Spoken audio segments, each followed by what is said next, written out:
Test, test, hello. Welcome back everybody. Finally, my microphone is working. And welcome you all to game number 5 of our pretty little tournament here. We are just about at the halfway point of the event, entering the weekend where 2 games are going to be played, tomorrow and on Sunday. I'm glad everybody is joining me again for this ride.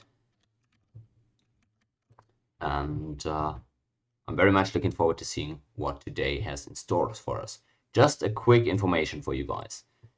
Today, as pre-game content, I'm going to be playing the same video that I tried to play yesterday. Because yesterday, the end of the video got cut off and you guys didn't really get to hear all of my conclusions. I'm just going to be using the video again for today because I really think it contains some valuable points that we can discuss. So, for the next 13-ish minutes, I'll bring you guys the same pre-game content as yesterday, hopefully with the intended ending. I hope you'll enjoy it. Please let me know your thoughts and where you disagree with me on the strategic picks. But don't be surprised if the video mentions that the game that is going to be played is game 4, because of course today we're going to be playing game 5, but the video was originally made for yesterday.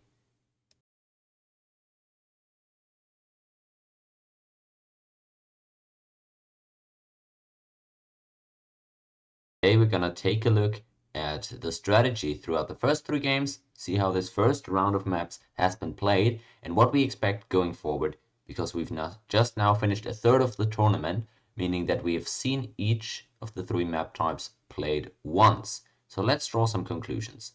Now what I want to note here is that it's not as simple as looking at which Civ were picked and whether or not they won or lost, but rather to see the circumstances, compare their starting scenarios to everybody else's starting scenarios and see, did they get unlucky because of the map, was the Civ actually not as good as we thought, or what actually happened in all of these games.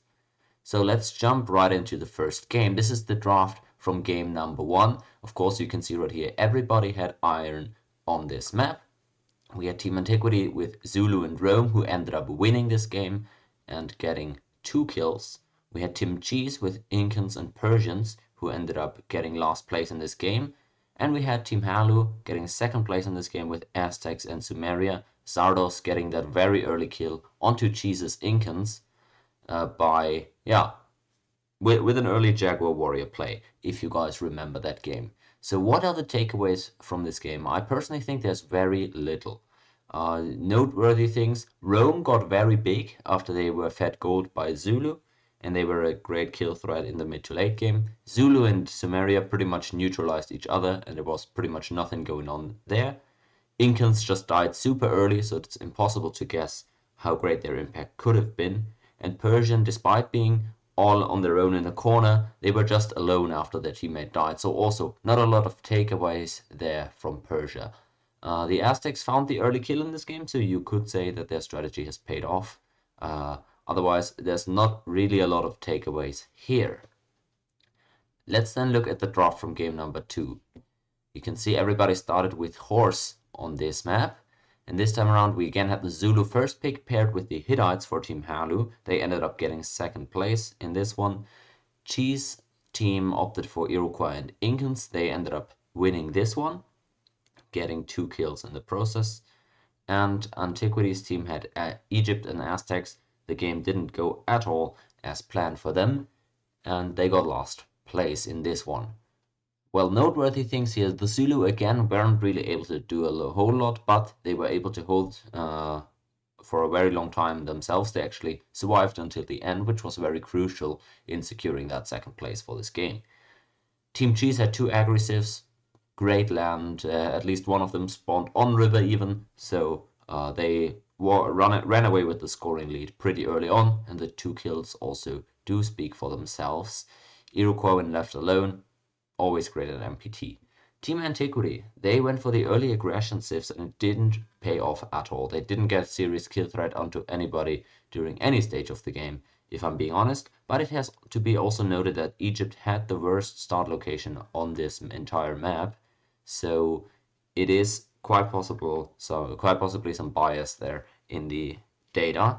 Overall, I would say the left alone aggressives were just the major problem in this one, and the Hittites were deceptively tanky actually and managed to hold for a very long time before finally going down.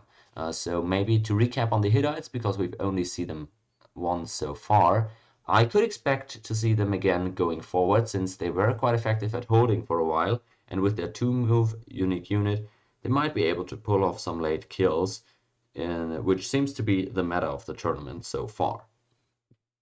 Either way, let's take a look at game number 3 now, which was played yesterday. We have again the Zulu first pick for Team Cheeze here. They ended up getting second place in this game, pairing Zulu with the Celts.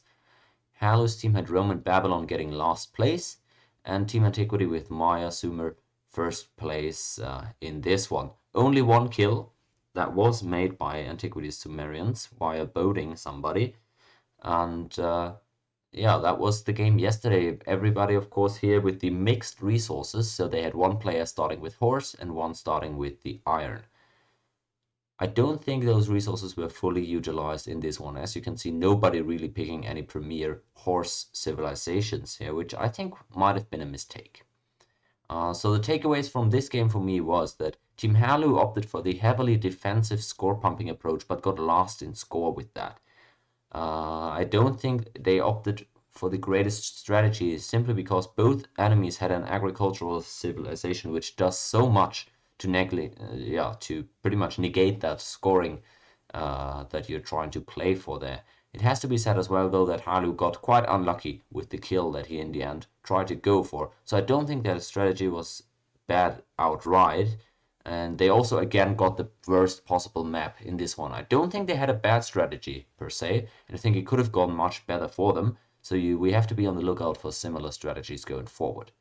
Team Antiquity had the best map here, great land to expand into for both their civs, spawned close together. It couldn't really have gone better for them, and they still only got one game, or rather one kill, I mean, but it was a pretty stacked lobby, so it was always going to be difficult to find a lot of kills. Lastly, for Team Cheeze on this map, the Zulu again didn't do a whole lot, and for the second game in this tournament, Zulu and Sumeria just traded unique units for the entire game, it felt like, without actually being able to threaten anybody seriously. The Celts spawned in a corner, were left alone, moved out in the mid-game to find a kill, didn't succeed in doing so, and afterwards fell off quite a bit, but their scoring impact was still really good, so they managed to secure that second place for their team. Alright, so for the conclusions and what we expect going forward, these are of course just again my personal takeaways.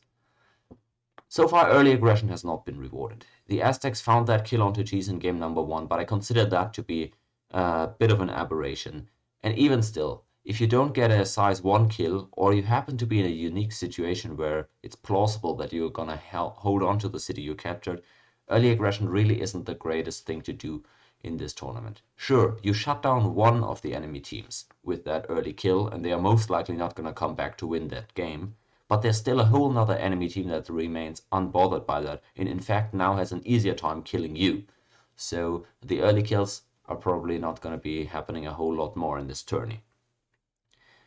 Rather than that, the general strategy seems to be to amass a lot of score until the mid game and only try to go for kills towards the later stages of the game when it's not as risky anymore, or when it becomes clear that you need the kills in order to make up for a scoring disadvantage that you might have. Now for some specific civs. Rome has been great so far. They're near impossible to take out, and they are one of these unique situations that can turtle for the whole game and still move out 10 turns before the end to try and kill the enemy. They have quick roads and they have unique units that are super versatile on offense and defense. A Legion plus Archer stack is almost impossible to kill on defense as well as offense. So that's they have really proven their value there. Expect to see more of Rome on iron maps for sure, but also on these mixed type of maps for the 1 iron that you get. Aztecs as a civ do pose very little value, I feel. You can try and go for that early snipe if you think that you can get it, but as I already said, it's not as good as it is in regular MPT to get that early kill. So Do you really want to bank on that? I think it's better to utilize one of the resources that you have with a production bonus or anything that helps you facilitate a kill later on in the game. I don't think we're going to see as many Aztecs picks, especially not as early on in the draft. Zulu as a Civ, I feel is overrated. Now, you might still think Zulu is really good on these maps, and you might have a point there. But come on, guys, even if you're a Zulu fan, #1 pick for the Zulu, what has it done so far in the tournament? Twice it just has traded pressure with the Sumerians and not accomplished much else at all. It hasn't really hindered anybody's growth to a massive extent, I would say. And it really hasn't gotten kills. So the only really good thing for them, and I don't want to say that they're a bad Civ by any means, the only really good thing is it's really difficult to take them out. So maybe if you shifted the strategy a bit to play more for the scoring approach and strong on defense, which people have certainly done to some extent already, they could be a really good Civ as well. But overall, defense alone without any bony to production or culture is a little bit underwhelming. Although I have to say the scout has proven to be quite valuable. Generally, as demonstrated by Team Halu's last game there with Rome and Babylon, the score pumping approach is risky without agricultural civs. And even with agricultural civs, it's risky if you don't get the fresh water or good enough land to make it work. So surely it is the most effective approach to go for score pumping early and maybe look for a snipe kill or two later on. But you have to bank on a few things going right there. And you have to really think about which civs you want to use for that. We saw two extreme examples there. Halu and Bill's Fire yesterday with Rome and Babylon were in a situation where, sure, they had great defensive civs, but they just didn't have the expansion bonus. Despite the cultural and religious buildings for Babylon being quite effective with the border expanse. So I'm really not sure. The other extreme end of that was, of course, Team Rapdag or Team Cheeze rather, with Rapdag and Al Quixote getting rewarded for picking double agricultural, Incans and Iroquois, and running away with the score pump lead in that game number 2. However, I also gotta say, they spawned in a uniquely good situation, close together, only one enemy nearby, great land among the two of them. So both of these are kind of extreme cases. Halu getting a bit unlucky, Rapdag and Elk getting a bit lucky there. So it's really difficult to gauge just how much score pumping people should be planning with. So lastly, what I want to touch on is that Egypt as a Civ might have just been misused so far, because people have been playing them just as they always have, as a sort of Aztec replacement that just hits a little bit later, right? You don't go with the first unit and go kill somebody, but you build an early stack of war chariots and they hit super hard. The thing is, the early kills again, and at this point where you got a decent war chariot stack, you're very unlikely to find size 1 cities, at least usually, against good players. So how might Egypt be utilized? Well, I already said the growth and culture bony that they have might be pretty good. So why don't you play Egypt a little bit differently? Just play them as a regular Civ, grow a little bit, make some temples at home, kind of like you play Celts actually, where you just grow. You have industrious as a little bit of a production bonus. You've got religious, just as the Celts do, to get cheap temples in your cities. And then once turn 40, 45, 50 comes around, take your golden age then from your teammate, build a doomstack of war chariots, which you can do. It's not always possible with the Celts, as we saw yesterday. But you can build that doomstack with war chariots. You can one per turn them in 3 or 4 cities even maybe at that point. And then move out, turn 60, 65. Remember, we only play 72 total turns. Maybe 55 as well. But my point is, build that doomstack of war chariots late. Only defend with spearmen, archers, whatever you need earlier on. Because what that does for you is, it makes it pretty reliable that you're actually going to be able to get a kill with that, I think. Maybe with good coordination with your teammates, you can actually get 2 kills. And at that point, you don't even mind dying yourself anymore.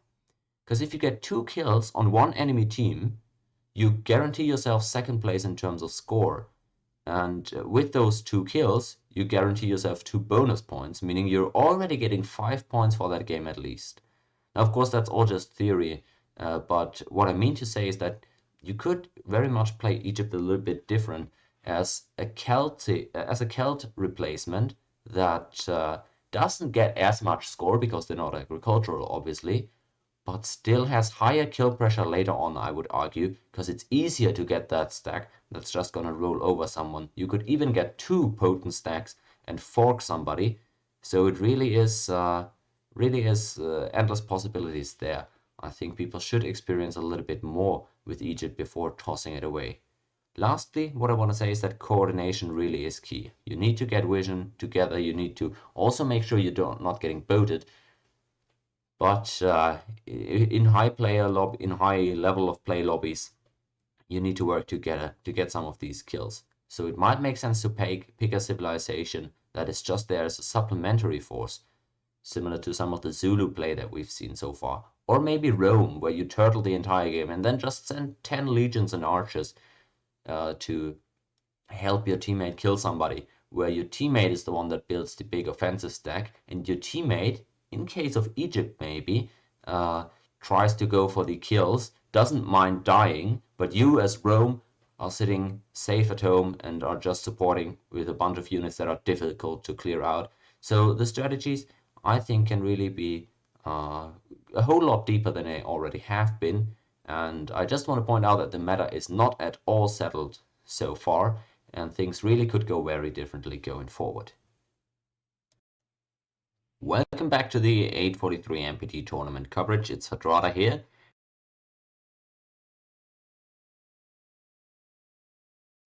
Alright, I hope you all enjoyed that little informational piece. Again, that was originally made for yesterday's stream, but I had to reuse it for today because of some technical difficulties yesterday.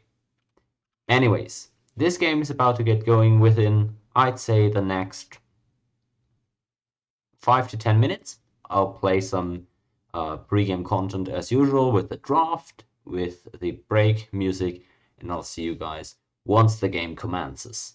I hope you're hyped. We're going to see some interesting players today that we haven't seen yet, so I hope we're going to see something entirely different yet again.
Zulu not picked first.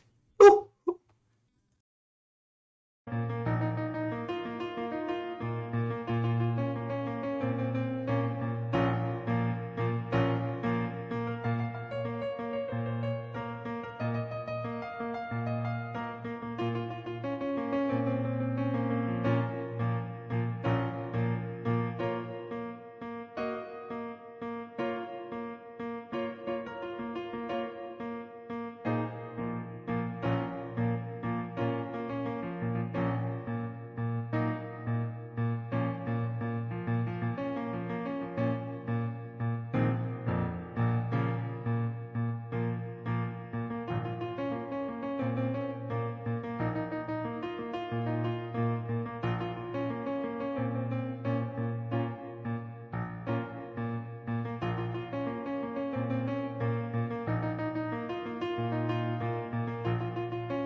Perfect timing, everybody. I'm more than happy to tell you guys we're about to launch into the actual start of game number 5. Wow, I've never had such perfect timing. We just got into game, and as the countdown ticks down, here we are, folks. An exciting game is awaiting us. I haven't even checked out the map state myself yet.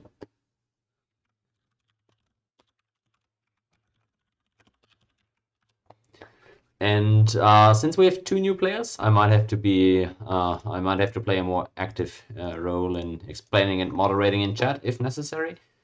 But overall, I still hope that after so many games have been played already, everybody's got a good sense of what is going on for us there.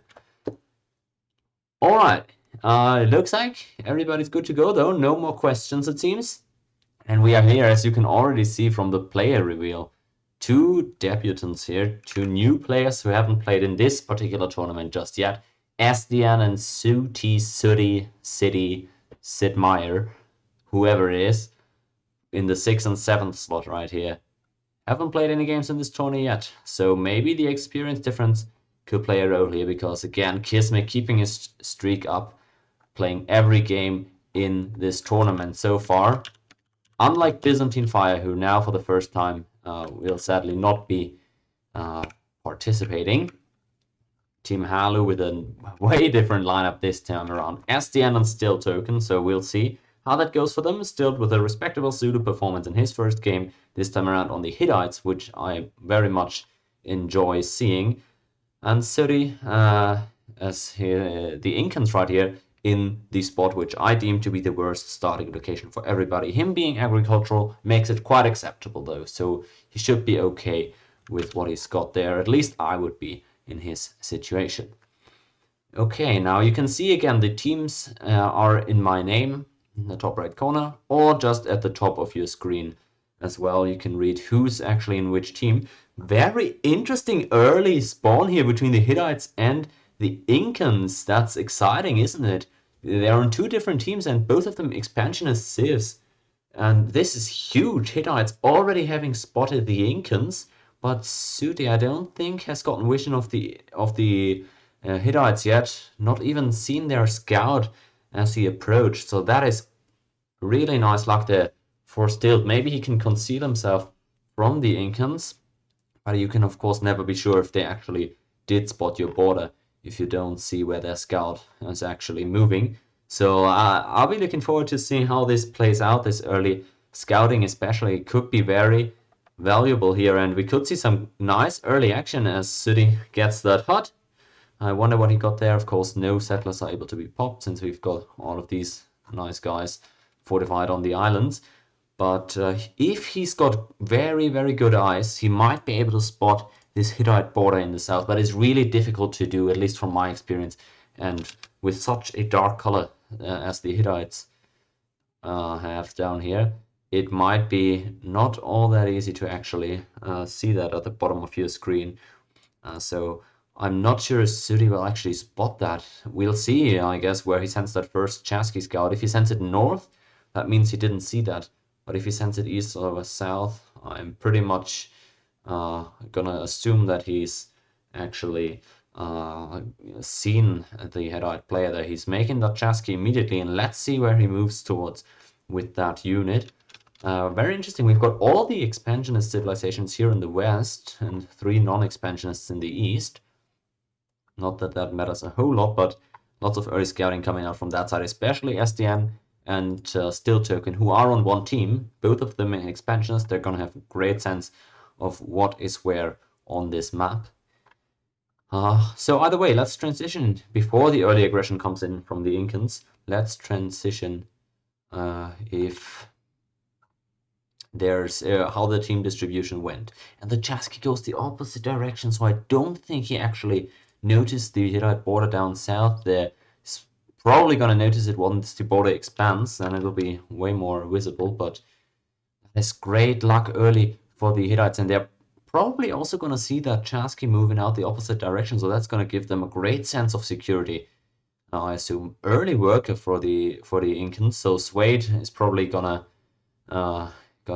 get a seizure watching this. He's very much a proponent of never doing early workers, especially not in such a spot, but of course Sooty couldn't know that the Hittites are right there. Well, he could, but he just didn't notice it, which, again, I don't think is a massive misplay. He now spots that Hittite scout north of him. We'll see if Stilt can move out of harm's way. It doesn't look like it, and there we go. The Incans capturing that scout, or at least destroying it, since you can't build any scouts of your own. I guess you just get the disband there. That's unfortunate for Stilt, but he might have made Sooty think that the Hittites are somewhere north of him and thus have led him straight towards the Zulu. So now, what did I want to talk about? The teams. We've got the Hittites and the Zulu over here together in one team. Both of them pretty decent land, of course. The Zulu probably going to send everything towards the Incans. Not sure they're going to be able to pressure Iroquois a whole lot. But pretty decent starts there for Team Halu. On the other side, we've got Antiquity and Kismic super close together again. I feel like Team Antiquity has been getting great maps in this tournament so far, and I don't think they're going to be complaining about this one. They don't have any agricultural civs though for this time, so I wonder how they're going to hold up. But them being so close together allows them... Oh, they have such a dream map. Such a dream map for spamming a lot of cities in between them. Nobody can arrange those cities, at least not without some boats, which have been scarce and few in between in this tourney so far. So, I really love their starts as well. Such a nice location to pump board chariots from as well for Egypt down the line with the strategy that I proposed people to do with Egypt. If you saw the video before this game, I was saying maybe for Egypt the place to actually spam some score early with your industrious religious trades and then go for the war chariot stack later on, and I think that's a great map to try that on. As Antiquity messes up his build, it happens. He's not been the cleanest in this tournament so far. I remember saying that a bunch of times now. Double work it job, so he's definitely going for that granary here in Cusco. Sooty is. We'll see how that build serves, and definitely gonna be a relief for Stilt and Sdn, who otherwise could have maybe faced some early aggression out of the Incan player. Now the last team that we haven't talked about yet is Team Cheeze here, who this time around I think have a very difficult task ahead of them. They are very far apart here. Incans bottom left, Iroquois top right. At least Battleship got a decent river where he can plant a few cities. That hill especially is looking nice for him. And his capital is actually planted onto the horse, you can see. So he's not going to have any trouble getting that rest. I wonder what he's going to be able to do. He's got pretty nice land to get a few cities out, some hills as well, if he needs that protection. And he might be able to do something, but again, they're so far apart from each other that it's going to be near impossible to coordinate any plays. And they're going to be left to face the aggression of the nearby enemies, I would assume. As everybody's borders expand, everybody, of course, having planted turn 1 or turn 0, whichever way you prefer. And the Incans here, very unfortunate. They saw that Hittite scout north, so they assumed it must have come from this direction. But it was actually a mind game. And now that the border has expanded, I'm almost positive Sooty ended up spotting that border down here. He moves down there now. All right, so now he's caught wind of what's going on there. Stilt should be well prepared at this point, though. I don't expect much to be happening in that situation. Dream spot for Antiquity again. He's in the bottom right corner, narrow choke point rather, in the west. Teammate up north. Oh, he's gonna love this spot, isn't he? Despite small mistakes in the build early on, I think he's gonna be loving it there. So, yeah, it's an interesting map. I wonder how it's gonna actually play out. Bit surprised by that Zulu MP actually going west with the first one. He knows that the Incans are down there, but maybe he is not aware of how far east the map actually extends. He's got his anti-pop settler here, so he should know that the map doesn't extend all that far towards the west, but maybe he just wants to make sure that there's nobody anywhere in that area, and that he's also not, maybe trying to scout where the coast is, if he could go for some coastal cities later on. All that could be playing a role in these decisions. As another couple of turns tick by, and the first city plants come out. Sumer planted Kismic again. I've been saying it every game in this tournament since he's been playing in every game, literally. He always goes for the immediate city. Same thing for Battleship, another player that is very much known for going for the greedy expansion, or just efficient expansion, however you want to look at it. And in this game, I don't think there's much keeping him from building as many cities as he wants early on, in any case. Interesting. There seems to be some miscoordination between Team Antiquity. They're not entirely sure what's going on there, as Sooty's moving around a bit around that Hittite capital, not all that keen on getting in there immediately, it seems. And Sdn was even able to spot that unit, so he's able to warn Stilt of what might be to come. Still no second cities yet for any of Team Halu's member, actually. Curious. Typically people, especially with the score pumping meta here that's kind of been developing, choose to go for cities as long as they can, really, before they get pressured. Or maybe they have different stuff in mind. It's not that atypical to go for a bunch of impies first with the Zulu before you get those cities out. But I'm surprised the Hittites have been going for such a defensive build. You can see barracks and veteran warriors so far in Hattusas. Not the greatest fan, but he's hooking those horses. Maybe an early Golden Age take for both Zulu and Hittites could be worthwhile. I'm thinking if you go for that early Golden Age with 2 cities each and then just spam archers and 3-man chariots at the Incans, you might be able to force a rather early kill there. Only problem, you're not going to be able to deny the Golden Age from your Incan opponent either. So it's not going to be all that easy to take him out. However, maybe they feel like that could be their play, especially if Zulu were to take that city out. But for the Hittites as well, they've got that mobile 2 defense unit. So with these kind of civs, it's definitely plausible that you might be able to hold on to a city that you capture rather far away. As Anti is trying to block that choke point for as long as he can. He's not got the numbers quite yet to entirely stuff it up, but he's going to be fine just delaying that chance key for a while, and that's exactly what he's saying in the chat as well. I like the play in general with the scouting from Sooty. He's not committing to any city attacks, 1v1 attempts. He knows that his chance keys came onto the map a little bit late and are probably not going to be lethal at this point anymore. He's doing some decent scouting around the enemy lands to get a sense of what the maps looks like rather, and well, I don't hate it. Definitely don't. I wonder what they're all going for at this point. No clear plans have been formulated yet in the chat here, I don't think. We can't play too greedy, he says. Battleship apparently not too optimistic about what's going on for him. I sadly haven't kept up with the entirety of their team chat, so I'm not sure what exactly it is that yeah, turns him pessimistic here. But remains to be seen how this is going to go for Kismic with the very interesting walk onto the floodplain and then irrigation into road. I figure if you want to road that, why not road this tile as well, right? Yeah, I thought maybe just go for the irrigation, but no. He's got the strats. And he's still able to keep that Chasky out for a while. I wonder how long that can keep going. Not all that much. Finally, Sooty is through there, and he's going to get some valuable scouting intel on Egypt as well. Second city out for the Zulu now as well. Interestingly, not for the Hittites, still on a lot of population. I'm sorry, sounds like there's something in my room, but I'll try not to get distracted too much here. Alright, I really wonder what the game plan is there for Team Halu, because they are the obvious ones who might be looking for a play early here. Still no settler for the Incans as well, though. They're quite well aware of the proximity of his enemies at this point.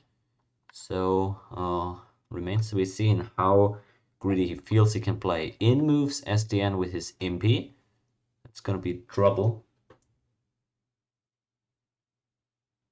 to clear out. It's going to be an interesting stream today, folks. There's a fat fucking thing flying around in my room. Can't spot it right now, but it sounds absolutely massive. Whatever. That'll be a long saga today, guys. Looks like Anti also just placed his second city. Rather far apart, I like that. Pretty decent starts there. First in land with his first far plant, exactly, that's what I'm saying. That's some good score for him. Gonna be quite efficient. Don't die though, yeah, these two guys know what they're talking about, don't want to overgreed. And Sdn actually moving on with his MP, not choosing to look for some workers or for some tile improvements there out of the Incans who just made a settler in Cusco. I feel like if you see that settler come out in Cusco, definitely looking for some weak points to attack at this point if you're Sdn, but it looks like his priority really is not to take an overly early golden age, because he doesn't want to be attacked there with that impy, it seems. Further scouting comes in from everybody. Horseback riding also already done by the Hittites. That's decent. Again, I wish people would look into some naval too, but not everybody able to blend coastal cities this game. Well, might be a little far for the Zulu especially, but Hittites and Iroquois also not in the best spot to go for those coastal cities. Yeah, out comes the settler here. It's across river, so I wonder if Sdn and Stilt are gonna plan any attacks rather once they see that city go down across river. Third city for the Iroquois now, all three along the river. I already said it, but pretty decent start there for Battleship in terms of land. His only issue is really that his teammate is so far away. As Sdn is forced to use some MPs at home for protection, while the Chaskeys keep looping around. He's really getting maximum value out of those Chaskeys right now, Sooty is forcing lots of MPs at home with that one, and also keeping Anti on his toes as he continues his exploration of the Eastern Hemisphere. Lots of warriors there for the Hittites, but finally a settler out for them as well. Planting towards the Incans is a play that I can agree with, as Tiwanaku now comes out still across the river. I'm not really sure I like that play, but with two workers he's going to be able to get a second road up soon. Very likely, and yeah. What's going on there for the Egyptians, though? Did they miscoordinate something again? Maybe lost a warrior to the barbs or something. But it's always interesting with those guys. They're very active in chat. And a fourth settler out already for Battleship. Alright, he's really doing his reputation justice here with the fresh water from the lake as well. He's got some more city plans than it originally looked like, actually, that he could still go for.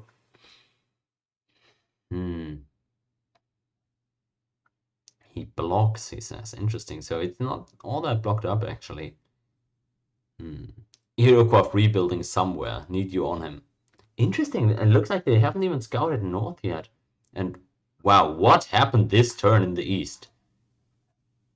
Oh boy, is that like a lunar eclipse in the east, making it dark so they're lighting some fires in their cities? Is that what's going on there? Because can't really tell what's going on there. Zulu declaring war. The Incans looks like maybe I was trying to. Oh, he actually took the scout, I assume. That might have been the Incan scout. Let's check. We can verify that, I'm pretty sure. Yeah, captured that Incan scout. Nicely done by Sdn. He got that scout back that Stilt lost. Of course, not the exact same one, but he made up for it in a sense. And the veteran warriors now slowly building some pressure there on Sooty. I don't envy his spot at all. At least he's got Agri on river, but even with those forests for production, it's always tough to defend against two, and it looks like that's going to be what it is. A 1v2, and Battleship at least can do some free building in this time.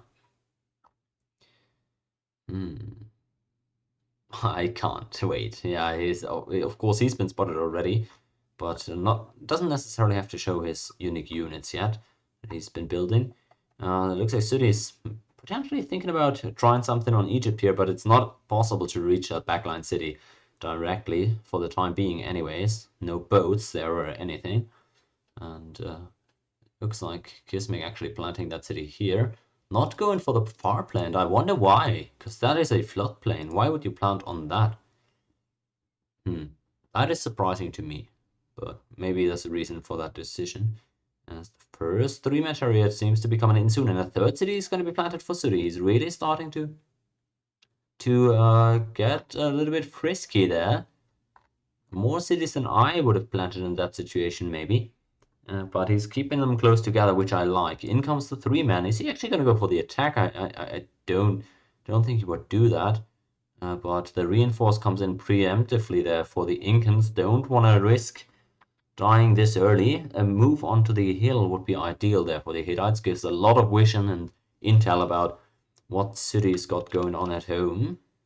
And Sooty's really trying to make sure he's not dying there. He's moving more units in the city just so he can't get outsped there.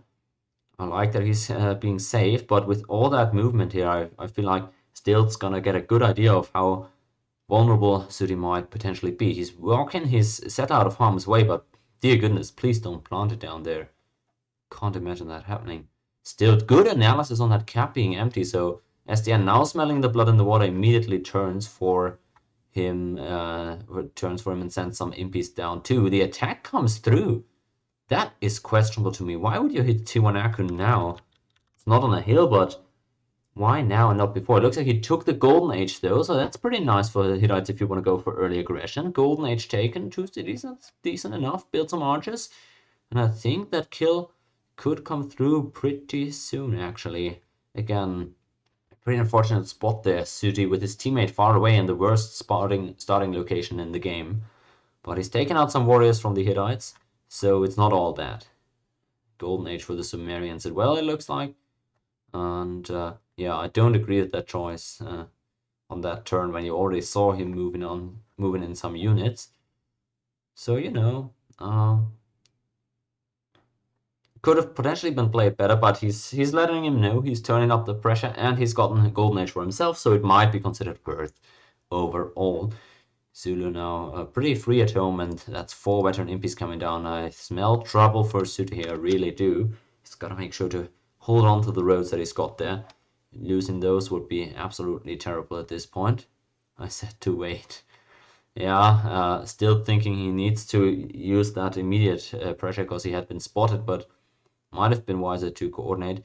And he actually gets taken out now at Inca. He really is getting nervous here, I feel like, getting a little bit overly eager, because you got Sdn coming down with impies, and the coordination there could definitely have been better. Is exactly what Sdn is saying, but just making a few archers now. Once those impi arrive, come in with 3 or 4 archers, I feel like that could already get the job done.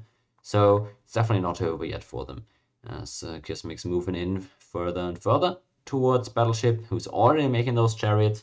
Spawning on that horse directly definitely helps. And these impies are coming. So I wonder how that's going to go. They're arguing a bit here, which I don't think is really necessary. They both know what they're trying to go for here. New unique unit in Hattusas, and he can actually double move onto Tiwanaku within 1 turn from his capital. Alright, he's got 2 moves into Tarsus, then 2 more onto the hill, and the turn after he could hit Tiwanaku. With that 3rd city planted, I think Sdn on his own already with 4 imps could do some serious damage there. So that is pretty massive. With 4 veteran imps, no catapults, no barracks even at the ready for the Incans, it seems. It's going to be tough to fend off. He's going to need some archers real soon. And that city here, I couldn't disagree with that more. I love the placement in general, but in this situation, I just don't think you can get away with that. Interesting move from Stilt to take this hill. Of course, he maybe tried to disguise his unit and move around from the south, but good defensive vision at least by Sooty makes sure he's not getting completely surprised there. Kismic Hi-Fi there, he's feeling confident in the 1v1 there against Battleship apparently. And curious to see how that will go. As another, well, it's just a work. I thought it was going to be a settler there maybe for Sdn, but he's not going for that just yet. Interestingly, that hut is still there in the middle. Looks like nobody spotted that one just yet. And the Impy come moving forward. Spells trouble for Sooty. I really hope he's going for purely military right now. So you can't really afford doing much different. I like the spot for Battleship still, but the time is kind of ticking for his team right now. Team G is really gonna have to get creative. He's chopping that forest right now, not even roading towards Machu Picchu. I don't like what I'm seeing down there. The enemy team scouts that and sees you not having a road towards that city 3 tiles away. I just don't think you can get away with that here. A wrong threat assessment in my opinion, but Sdn still 1 turn away before he can actually attack. Could double move at the end of this turn now, as another 3-man chariot is completed in Hattusas. And I don't want to call it too early, but I'm feeling like we might be seeing a kill within 3 turns here.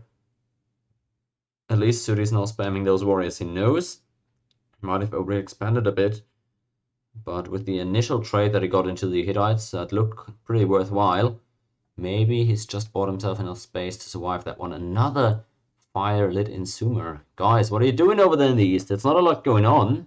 At least get your micro right. Come on. Get your act together, man. Really, Kismic. You've played enough games in this tournament that you should have that down. Nice. Got my daily Kismic flame out. Now I'm feeling much better already. Whew. Okay. I really want to see some good coordination now from Sdn, and still, this is when it counts. They're moving in now. They're seeing this city being unroaded. Warrior done in Machu Picchu is massive, though. That's 2 units in there now, so he's not as soft. It looks like Sdn is trying to take the road, though, and he gets onto it. He really does. Oh, that's bad news for Sooty. There was at least 1 work on there, but I feel like it was 2, actually. Even gets an elite out there, and that might be... Oh, Sooty's thinking about it. I hope he's not going to attack into any of these MP. It's tempting to do when you're tilting, but Sdn is reinforcing that position now. And that's 1 of these roads lost. If you lose that, well, you've already lost the road, so that means he cannot reinforce Cusco from any of his cities anymore right now. If Sdn still play this calm and smart and identify the weaker cities, they should be able to get this kill here sooner rather than later. 14 warriors for Incans is no joke, though. Another road lost here, and it's really getting tough. Next turn, apparently they're trying to hit there as the Incans are getting cleared out in Sumeria too. Another warrior being produced everywhere, though, so it might not be all that easy to take him out. Sdn asking his teammate to attack now, and there he goes, attacking into Tiwanaku. Still a warrior in there, but this 3-man chariot hasn't hit yet, so it might be getting close. I wonder how many units are still left within that city, rather. But good RNG for Sooty this time around. He's able to survive in Tiwanaku.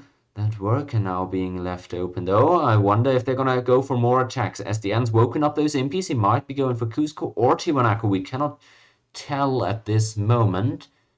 If he makes Sooty nervous, if he makes him freak out. Alright, he only goes for the pillage. He's playing this one slow. Sooty moving more units over to reinforce his front city. He's holding on fine for now. Ulundi on fire, so Sdn's really also focusing in on that. Couple of chariots already for Battleship, though, so you can't disregard that. As the war chariots start coming out for Egypt on 4 cities. That's pretty impressive, too. They're moving on over to Machu Picchu and are possibly contemplating going for that city. The worker opens up, and there goes the attack, but it looks like that's a few impies going down for Sdn, and they don't get the worker either. So it didn't start off great for Sooty there, but I feel like Sdn and still have been a bit too hectic there. Especially, of course, yeah, well, no, it's just not been coordinated enough for them, which is, of course, difficult, right? They haven't played together yet, and you don't know what the other guy's thinking, you don't see their maps, so it is questionable. No roads anymore for the Incans, though, so no matter what happens here, they're set behind quite massively, and Zulu just trying to keep their units alive right now.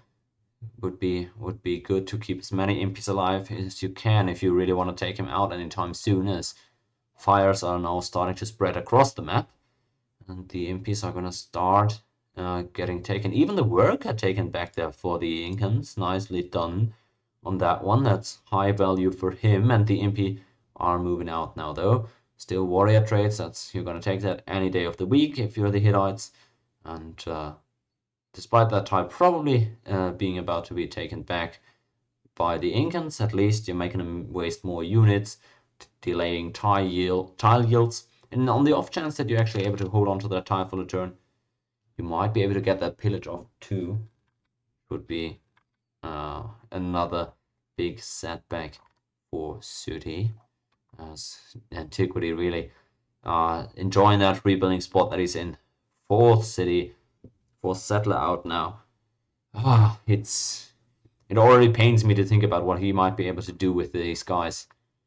And yeah, Sdn assessing the situation. I don't think he's all that happy with it, but he knows he's done some major damage there. He's got 3 cities, decent score about to come in for him as well, I feel like, but nothing beats Battleship right now in terms of scoring. He takes out some Enkidu as well, and puts out the fires at home, most importantly. Road taken back by Sooty, that is massive too. And still just getting very nervous, which I can't really understand. He knows that the Incans are busy on defense, right? Don't think there's a reason to panic that hard. Another settler for Sdn on the spices. That's gonna give lots of score too. And overall, I'm still really liking Stilt and Sdn's situations. However, the big X factor are the Iroquois here. I wonder what they're looking to do here. Lots of archers coming in from Kismic, so he's keeping them honest. And looks like Anti's also fishing for his golden age soon. So looks like then the production is really going to be turned up to another degree. Kura out even next turn, that's nice to hear. Even for just the safety of not being boated yourself, that's always worth it, I feel like. Especially when you don't know if the enemies are coastal or not. Just having that as a safety belt is always something I like to see. The trades keep going here in the east. Iroquois versus Sumerians, but that's not really great for the Iroquois. I feel like Sumer is just there to get score and annoy some enemies, while Egypt kills some people. But the Iroquois themselves really need to make something that happen this game, since their teammate is being teamed up on so hard. Hence, I don't think this is a great trade for Battleship, just smashing archers into each other here versus Sumeria. Let's check in on the army sizes for everybody while we have some time. More chariots now starting to pile up in Egypt. Nothing crazy yet. 4 chariots for Iroquois, they're also taking it slow. Hittites, not a lot. 3 3-mans at least is decent. Sumeria with lots of archers and Enkidu, of course, trying to get on people's nerves. The Sumerians, no army to really speak of right now for Zulu. And the Incans with the warrior spam only done them a great favor. So I didn't like that Machu Picchu city plan for Sooty, but he's course corrected afterwards and gone for pure warriors, which was a very good decision there, and kept him alive against the very few 2-attack units that the enemy brought. So it was well worth it, I would say. And he's now in an at least fine spot to not die anytime soon, unless he of course blunders in a major fashion. Well, we still see those units patrolling across from each other in the east. It's a tough front line to penetrate really for Kismic, because terrain isn't that easy and you don't have perfect maps either. Swear to God though, I might just go AFK here for a few seconds and take that fucker down, because it's driving me insane. I bet you no sports commentator has to deal with stuff like that. Alright, either way, Golden Age now taken for Antiquity. It's a 5-city Golden Age. Oh, it's threatening, dude. It's threatening. He's gonna get those war chariots per turn in multiple cities soon. I'm pretty sure. But I wonder how they're looking to attack, who they're looking to take out. I feel like Iroquois is the obvious target. They're so isolated from any enemies. But I don't think that Anti or or Kismic have any vision of the Western Hemisphere, so they don't really know what the overall game state looks like at this point. Machu Picchu might be under attack, and oh, there's not that many warriors in there, or is there? Looks like it's just sufficient for the time being, as the 3-man chariots have all gone through with their attacks, it seems. He's got a few kills there, apparently. Looks like all 3 of these actually got kills, but still, a full HP warrior on top goes to show how potent the warrior spam really is in the early game, and makes you survive against those 2 attackers most of the time. Cross River works out for him too, of course.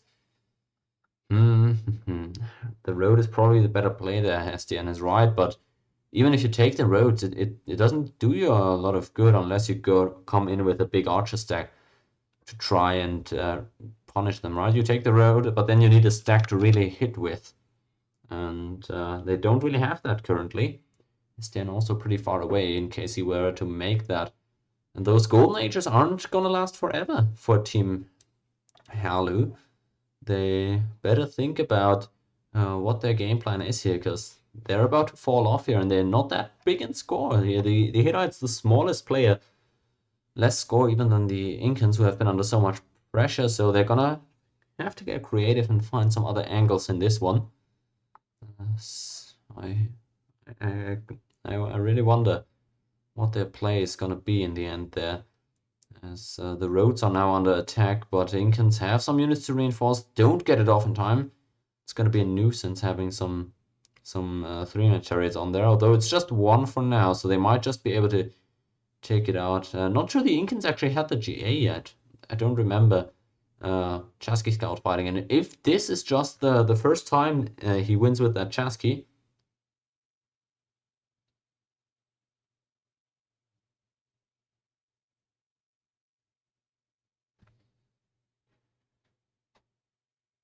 I mean, I guess it, yeah, I think he captured a worker there, and he tried to disband the worker and disbanded the chariot alongside it. That's a yikes. That's pretty unfortunate, because that was a big road to hold on to and try to pillage next turn, but fortunate for Sooty, it's going right for him. And just to finish my thought, if he really just now entered his golden age, he's in a great spot.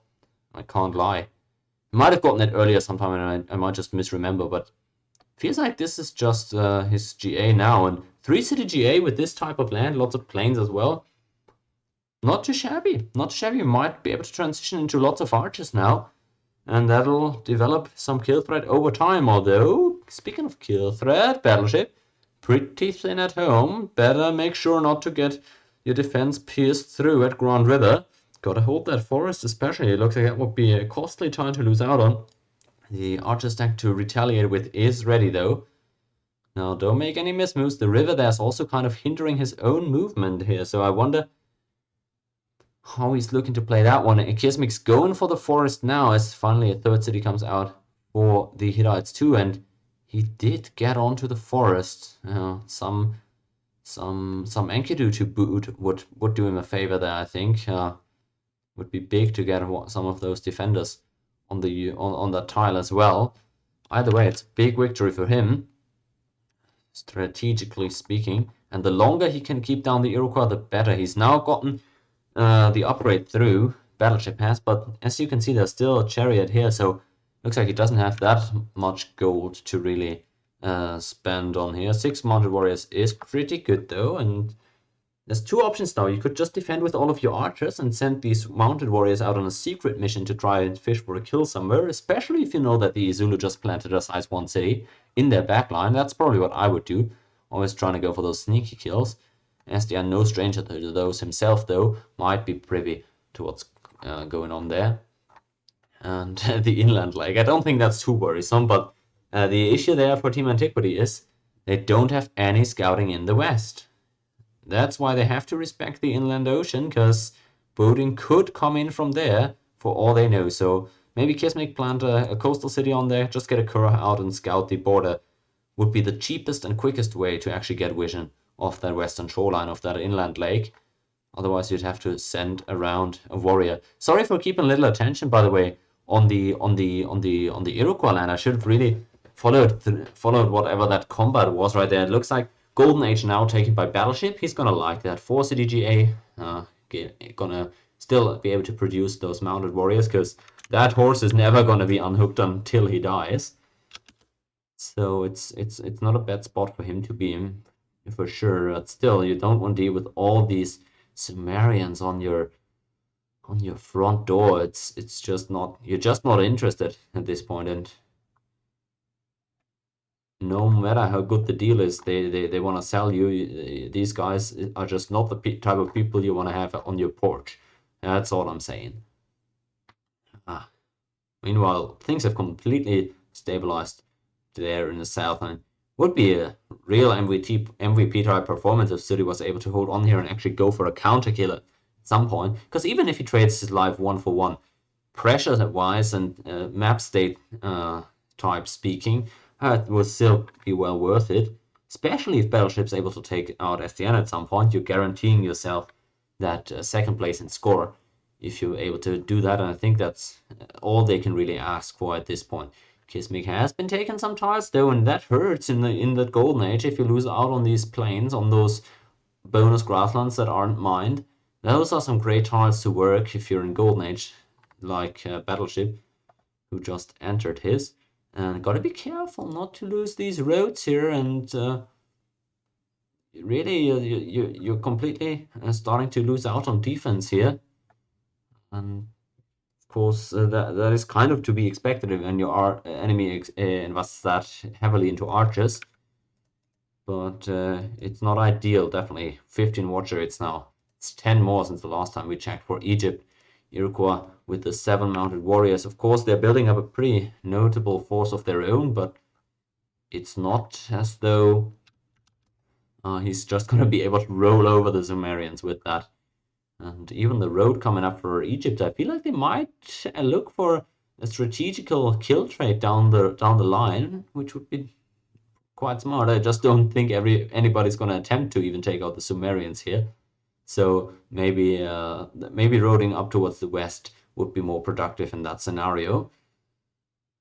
But still, just having the road to trade stuff and whatnot to expand cities towards each other is already pretty worthwhile. So I don't hate the play by any means. Veteran archers coming up for the Incans. That's exactly what I was speaking of earlier. Let's see if Kismic goes for any attacks on that road. End of turn, he just moves through into the back line. Walls coming up in Grand River is, of course, a good idea. Is that warrior going to be able to retreat? No, he's taken out. Great trade for Kismic. I feel like that wasn't that an archer for a mounted warrior? I think it was, and that's a good trade for him in any scenario. And he's getting into the backline. He's blocking more and more tile improvements. It's getting to the point where those 1 per turn mounted warriors in Salamanca aren't even going to be coming through anymore. If he continues losing these tiles, and he's not really making progress in clearing out these Sumerians. Does he have any catapults? He does not. It's really not sure if this isn't getting out of hand for Battleship here. Kismic's getting further inland. Again, I don't like the scouting that Kismic and Anti have done. They pretty much just sat at home so far, and they don't know what the map looks like, where kill threats might be, who's getting how big, and what land they have. So can't really speak to it. Can't really guess what they're actually trying to do. But it looks like Iroquois are their first and foremost target at this point, and the score in the top right corner that they can of course see justifies prioritizing Battleship over anybody else. War chariot even coming through for Anti at this point. Next turn he wants hospital riding. Interesting. So horseman upgrade for Zulu now gonna come through as well, and that's a pain. Anti able to win that combat on defense against a mounted warrior. That is not supposed to happen. Quite unfortunate for him. May hate to see it. Looks like horseman upgrade gonna come in for Sdn as well. And that water, despite being forced to heal up now, has already gotten way well enough for its value. Yeah, Anti gonna be very happy with that one. Sdn is getting all those chariots in, looking for an upgrade. How many has he got? We've got 6 chariots. Alright, it's not massive, but Sdn known for his horse plays, especially in tournaments. So looking forward to that, as Kismic's actually loading up a boat too. So he's trying to pressure as many points at once as possible. It's just not going to be easy to maneuver around Grand River and get to the backline cities with that boat. Maybe he's going to get crafty though, or just send it another way to finally get some intel on the map. I like the early map making for them though.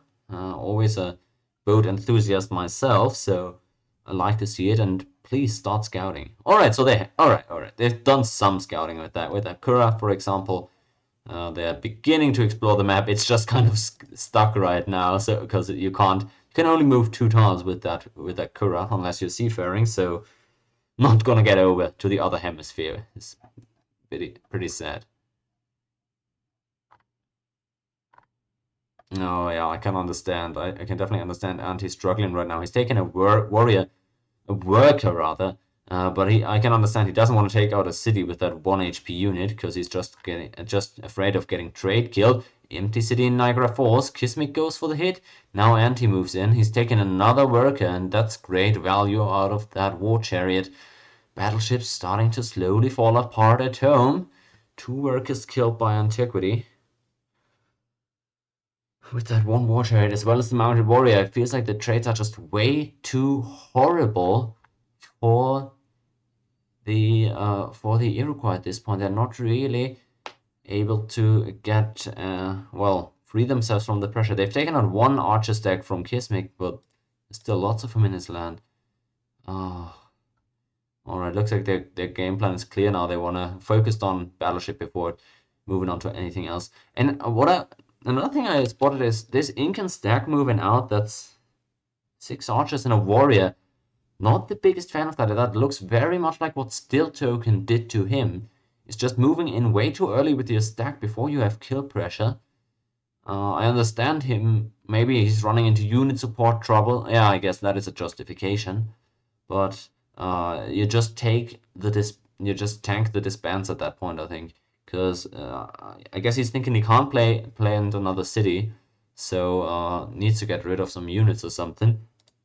But this isn't gonna be enough to kill, so not sure if this is really the time to move in. I'll be happily proven wrong though if it occurs, so interested. Looks like at least some trades have been going fine for the Iroquois now. Cleaned up a few more archers, but it's been costly and he can't have a whole lot left there. Wonder where this galley is going still. Doesn't look like he's actually going north with it. Kismic's losing units there, it seems. Oh, the archers are really starting to get far and few in between all the Iroquois units, and Battleship has stabilized more quickly than I had actually anticipated. Few 3-man chariots for Stiltoken I like. They're not that effective to build outside of Golden Age especially, but just having a few of them around for defense is it's just very forgiving when you have the option of moving around with those, even if you lose a road, for example. Not exactly sure what was unlucky there for Kismic or him, but soaked all of Sumer GA pressure, he says. Well, Sumer is still GA, isn't he? Feels like it. Anti said it was a turn 25 Golden Age, so let's check. Oh no, exactly. It's just ended. I guess Battleship's keeping track of that. Smart man. And Kismic out of GA now, yeah, it seems like. And that's right, the tides might be turning now, because Iroquois still got plenty of Golden Age left themselves. So maybe they can build up again now. They must have lost a lot on that defense though. 6 mounted, only 7 archers. Doesn't have a force to speak of at this point. But Sdn is trying to get more units on over and try to finally go for the killing blow onto Sooty, but he wants his teammate to take the roads. I don't think he's realizing it's actually Stiltoken who's on the defense for now. Can't really get in on the Incans. But as I said earlier, the opportunity to double move on these Incan cities from his capital with the 3-man chariot should not be underrated. He's really able to shift pressure quickly if need be. Incans now in his land. It's not a good play having those single archers on your tiles. They're just begging to be killed on defense and they don't provide any additional value. Got to be a bit smarter with your unit deployment, it looks like. And well, the good news is if these units are used on offense for the Incans, maybe Sdn himself can actually take out Sooty at home. So we'll see how that goes for them. Either player here making a mistake, Sooty or Stilt, could be massive in this one though. Definitely can't afford to go down here without providing value in form of a kill. Anti with the naval sentries actually. Yep, he's got some couriers out. Like to see it. I don't think they've got a concrete idea of where that galley is supposed to go anyways, but nice to see him applying some pressure elsewhere. And Battleship, yeah, he's got a nice defense up at this point. So let's focus on the south, where the lone archer I was talking about earlier has been taken out. And if Sooty feels like the Hittites might be a bit slow, he could go for a hit on a city. And now it's actually Stiltoken who's moving in units preemptively to hold cities. Fortifies in New Garrett with that 3-man chariot. Moves back the worker 2. Not a terrible choice for him. And goes for the mine on another spot. Ooh. Alright, I'm really curious how this is gonna go. The fights here between the Hittites and Incans have definitely been on a level here, and either side could still come out on top. Hope Sooty's not gonna throw his stack away without value, because it could still very much play a part in defending at home or getting a trade kill at some point. So he's really not in a position to throw away any units. Same goes for the Hittites, though. I don't think they've got a massive army to defend with.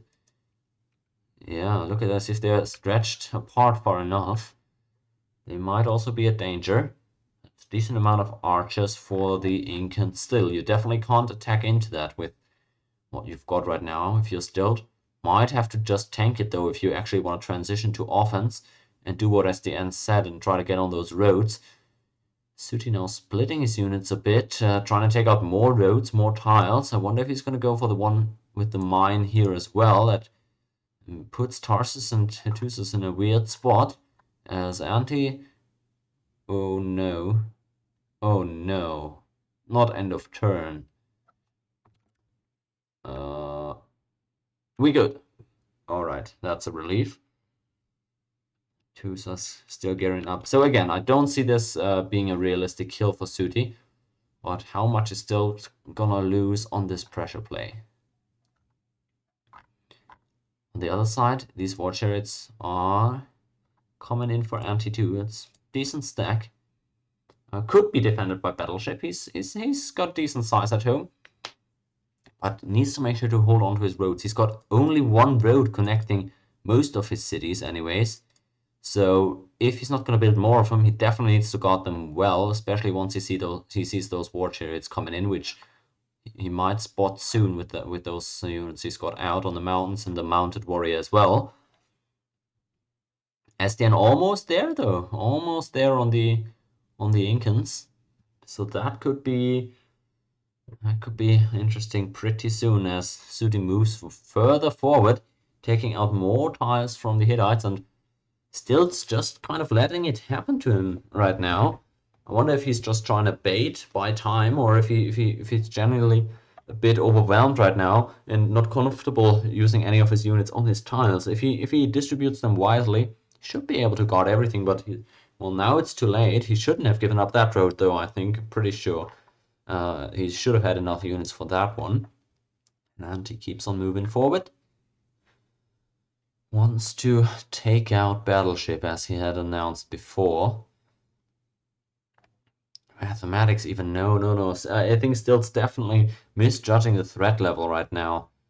They don't want this to go all the way to math. They want to try and make something happen on the Incans now. Consolidating the forces. Archers, horsemen coming in. Roads being cut would be crucial at this point. I feel like if he's not going to do anything at home, Stilt should at least send out some 3-man chariots to make it tougher on defense for the Incans. We know they've got 6 archers on offense. How many do they have at home? 14, alright. So that should be enough to fend off Sdn as well. Again, it all comes down to unit allocation at this point, as I see it. Hoo, hoo, hoo.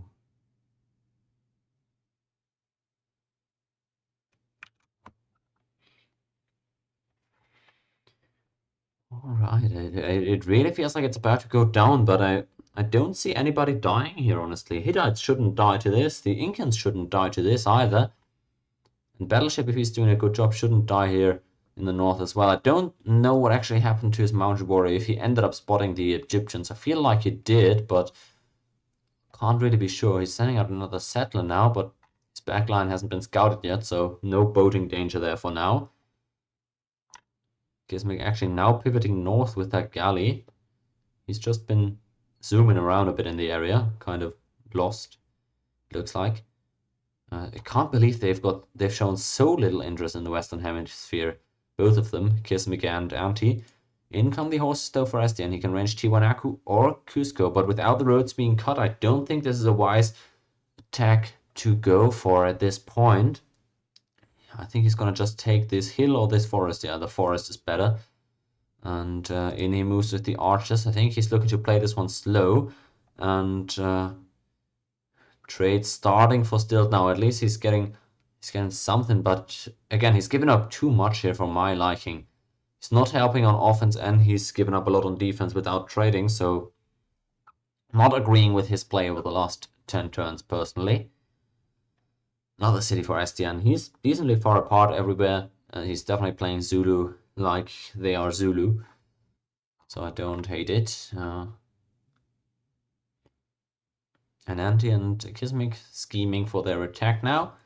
Wonder how they're actually looking to do it, because overall it feels like Battleship should be fine. He's keeping his mounted warriors here. He should stack some archers here as well, because this tile here can reinforce every single city in his empire. So I would like to see him put some reinforcement forces there, especially if he doesn't know where he's actually going to end up getting hit from.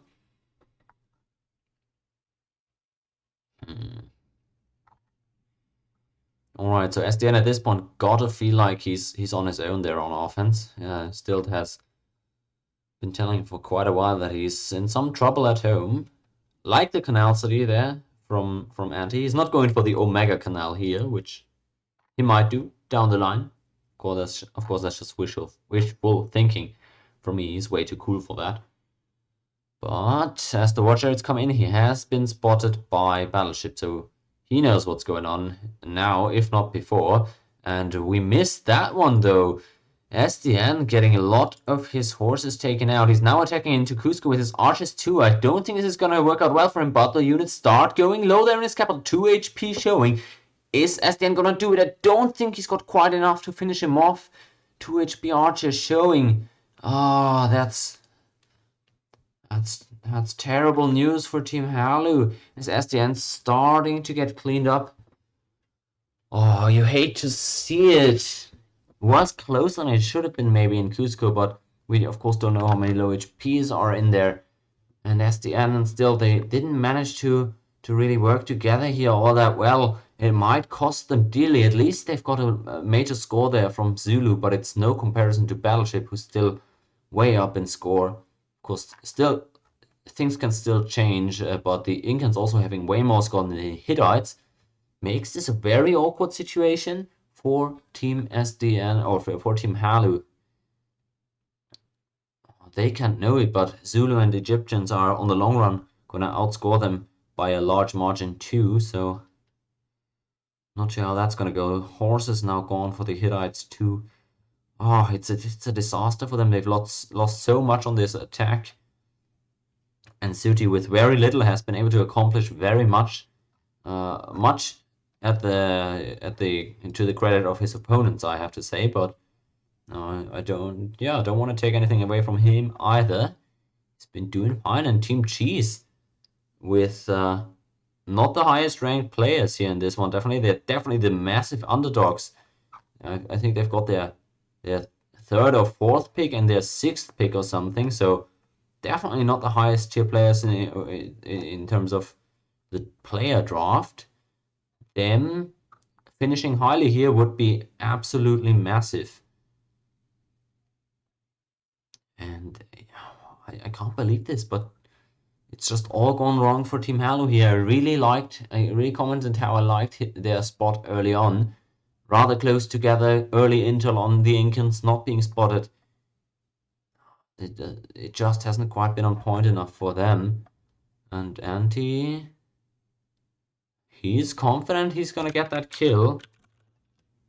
I'll save once here, just so maybe some rolls that had come through might be doing a good job. So I'm really interested because Kismic, I'm just struggling right now because Kismic seems to be thinking it's a pretty bad spot for them. But Anti seems to think he's got that kill on lock, and I tend to agree with Egypt. Battleship's starting to get nervous before the attack comes through. Let's check his army. That's not enough units to defend at home, I don't think. Still got a lot of units in the east, bound by that one galley from Kismic. That's great pressure that he's able to put there. But what's Anti gonna manage to do? Is he going for the straight attack into Allegheny, or is he gonna play it slow? I feel like he's got to go for an attack soon. Otherwise, he could start getting cleaned up by just a few warriors. So you really want to start making stuff happen. Cattaraugus is empty, but the reinforce comes in for Battleship. Now some war chariots start moving forward for Anti. He's got a few of them in the back, but they're starting to get fewer. And he's playing this one slow, I think. Is he going for the hit onto Allegheny with whatever moves he's got left? Looks like he's considering it, but no, he's rather redistributing his units. He's now hitting into the city, though. Good spearmen that he reinforced with their Battleship did. But with that one road still being open, it's not all done. And Anti really angered with what's been going on here. He's about to lose these two war chariots too, it looks like. So Battleship still somehow alive. They're lost. Those warriors over there. Come on, Andy. What's this? What is this about? Did he try to embassy Iroquois? And to see what's in their capital? No, he can't embassy them. He's just embassying me for the memes. Wow. I mean, I respect it, but you know, looks like you sort of got some more important stuff to do. What a G, though. Oh man, what is this? It's so close for the Iroquois. But I feel like even if Anti goes for the direct re-attack into Allegheny, I think Battleship should be able to reinforce there. We'll see though, he doesn't have a whole lot of units left. Some war chariots still move in. Cattaraugus is also low on units, but Allegheny is the one that is getting hit. No reinforcements coming in for the time being. Warriors going really low. Now comes the spearmen though, and I think that should settle it. That should do it. These war chariots, they're still with some moves left, but all starting to go down now. Some combat still coming through for Egypt, but the Iroquois have held on successfully. That got real close there for a second. I feel like maybe a commit onto Cattaraugus could have been the right play there in the end. But kudos to Battleship team. Team Cheeze is not going down on either side here. Could they pull off the impossible here? They've got by far the lowest tier players in terms of player draft ranking, so that's massive. Anti in this spot, and Suede is going to be loving this one. He's going to be spreading that anti-Egypt propaganda for days now. He's going to celebrate this in the Steam chat and Twitch and YouTube and MySpace. I can't await it. He's going to be smug all week. Anti failing with that Egypt play. I respect him for not stacking war chariots all game and rather going for the earlier attack. But he just didn't have enough there, and I guess they're looking to really double down on this one if they're going for the rite of passage play. Maybe he tried to embassy Samaria for the rite of passage. I don't know. He's just I guess drowning in gold, looking to spend it. Battleship with the defense here. He's forced to use so many units on that picket, so that was pretty decent idea there by Kismic to use the boat to bind many Iroquois. Just barely didn't suffice for the kill. Oh boy, look at this. Still, City taking aggressive trades there. Into still. Cheeze has gotta be loving this. Let's get some Cheeze emote spam going in the chat.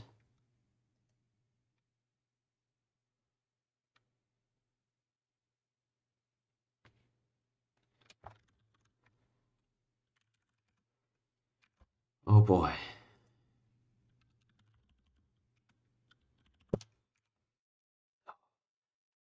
Sdn maybe thinking about a swordsman upgrade here. Well, he's already hooked the iron, but it doesn't look like he's got that many resources to work with.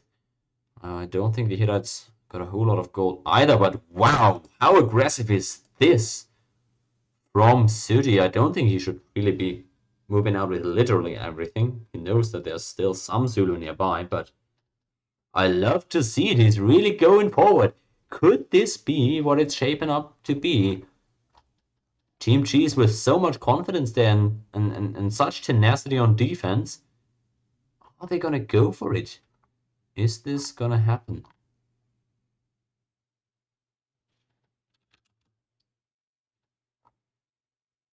Oh man. Where is Anti blocked in, though? Is he complaining about his road being blocked or this? Oh, the city plant!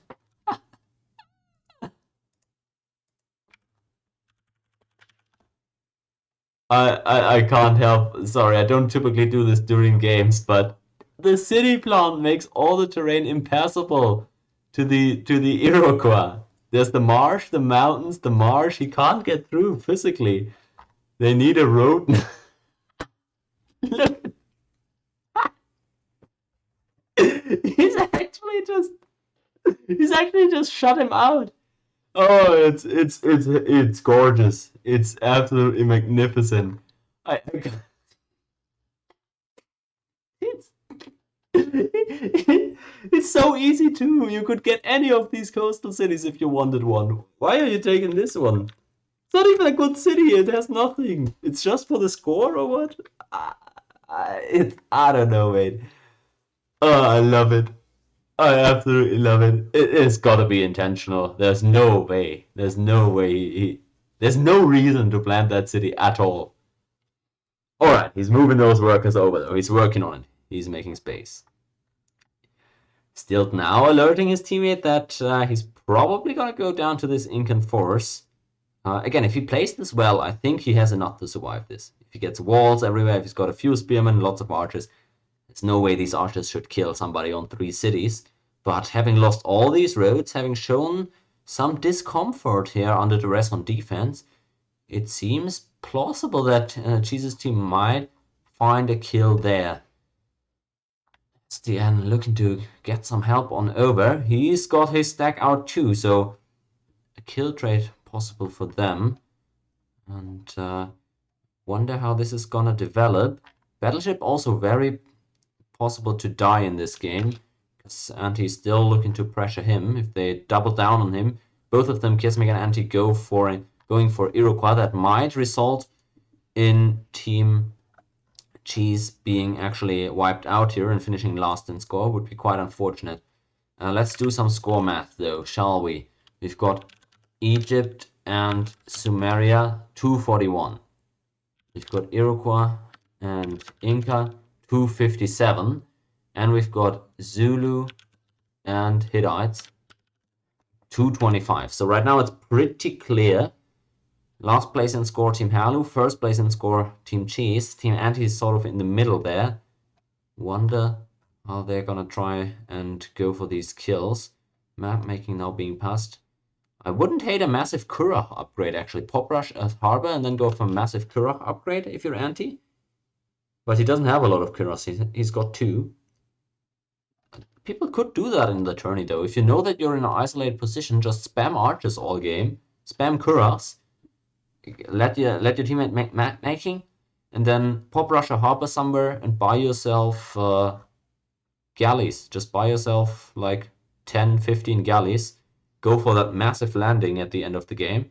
That could catch people off guard. And that's only a play if you really can't access people otherwise, at least vulnerable people, right? So, wouldn't hate that play. Doesn't have to be 10 galleys either, but you get the spirit. Feels like that could be viable.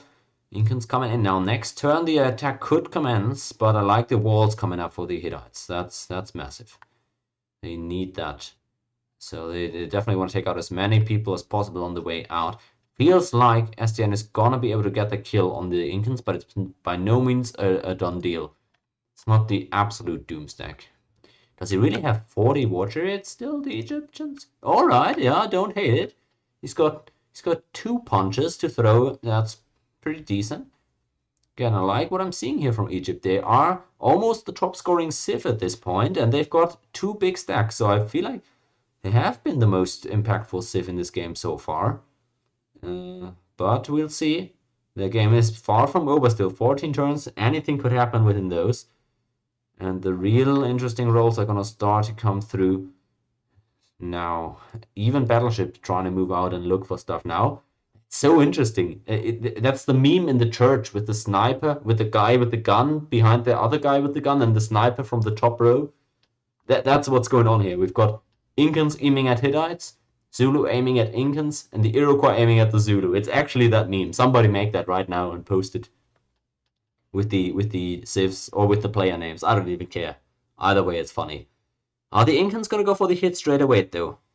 Lots of units in the middle. Looks like they're just gonna attack into Ugarit though. They've had enough. They're going for it right now, I assume. Can't be sure. Yeah, he goes. The attack has commenced. Alright, I'll screenshot once at the start of the attack to know what he started with. Well, duh.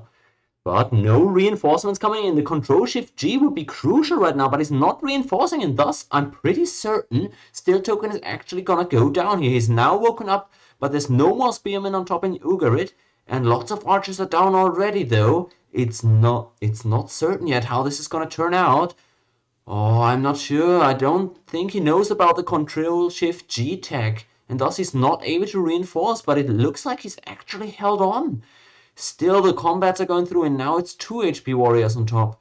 The promotion, massive for him there. Now the attack has concluded, it looks like. The next archers are starting to hit from the east, but it doesn't look like he's got enough. There's 1 HP on top, 2 HP. Another spearman moving in, and just barely Stiltoken has held on there. Sigh of relief for Team Halu. And it's Team Cheeze who are gonna be furious at what just happened there. Still, with a re-attack next turn, if he's rolling good enough, he might be able to take him out. Wouldn't bank on it though. And Sdn is now closing in with his stacks too. Oh, I just wanted to save, but the turn is almost over anyway, so no need for doing that. Ollantay Tambo being planted for the Incans. Are they going for the re-attack though? I wonder. What are they looking to do there? They're now seeing with the double border expand the stack from Sdn. That's definitely looking scary.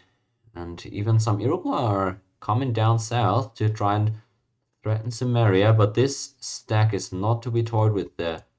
From Anti, definitely more chariots being loaded into those boats, and pressure gonna be turned up to a whole nother level there onto Kismic, it seems.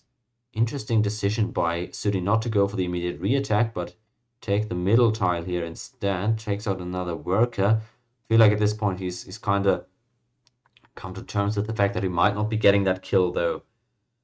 Oh, Kia is gaining on you, Sooty, is what they're saying. Score? Well, Sooty's planted another city very recently. He's even got those luxuries, so he's trying to maximize the soul as good as he can. Not sure how much he's got on that happiness slider, but still, he can't be thinking about score bumping too much here. Oh, getting that kill would be massive. Would be massive if he had gotten that one. Still, a small chance if he finds the right city to attack and gets the good enough rolls. Small chance that he gets a kill there, but it seems like a reach at this point. Ah. 3 turns for Sdn to attack the Incans.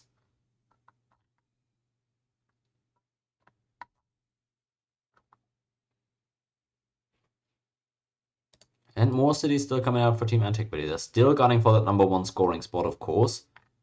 I love the barbs on the inland sea as well with the galleys. They're setting a good example there for naval exploration. No slouches there. Mounted Warrior, small stack on the offense even for Battleship. He's not all that concerned with defense right now. He's set up pretty decent vision. I like his play, and now he's, with the space that he's bought for himself, he's looking for some kills. But at this point, the Zulu have no more vulnerable cities like they had before. Island 1 are now grown with the border expand and Yon size 1. Very important that Sdn doesn't give up any free kills. Well, preferably no kills at all, but you know what I mean. Incan's still alive, and they're hitting into Hattusas now. Reinforces might be required. And again, Stiltoken a bit slow, but he's getting good enough rolls. And it looks like he's now woken up the Spearman from Tarsus. Hattusas has held on. The Spearman actually never ended up going down. And that should be it for Sooty on offense. Nothing more gonna come from that. He really overachieved there in my eyes. Taking out all these roads, making it close with the Hittites. Probably also killing a bunch of their units. But it seems like he's at the end of his wits right now. He's still got a lot of units at home, I would assume. Alright, it's not a lot. It's not a lot. So if Sdn is able to outmove him to block some roads or whatever, to split his forces, it looks like Incans should likely go down to this attack. He needs some walls in his cities. Tiwanaku especially, it's not on a hill, so it's quite vulnerable at this point. And he's saying he's playing risky. I'm not sure if he's playing risky. He's got the scouts there. He's seeing everything. Well, I guess maybe he's scared of getting boated from the inland lake since they're too cool to get vision there, I guess. But still, I don't think he's playing all that risky, is he? I guess he's sending out all his units on offense, so yeah, but that Iroquois deck, yeah, it's not massive, but it's looking for something, definitely. He's not able to double move any Zulu out from outside of vision though, so good play by Sdn, making sure he's not getting surprised.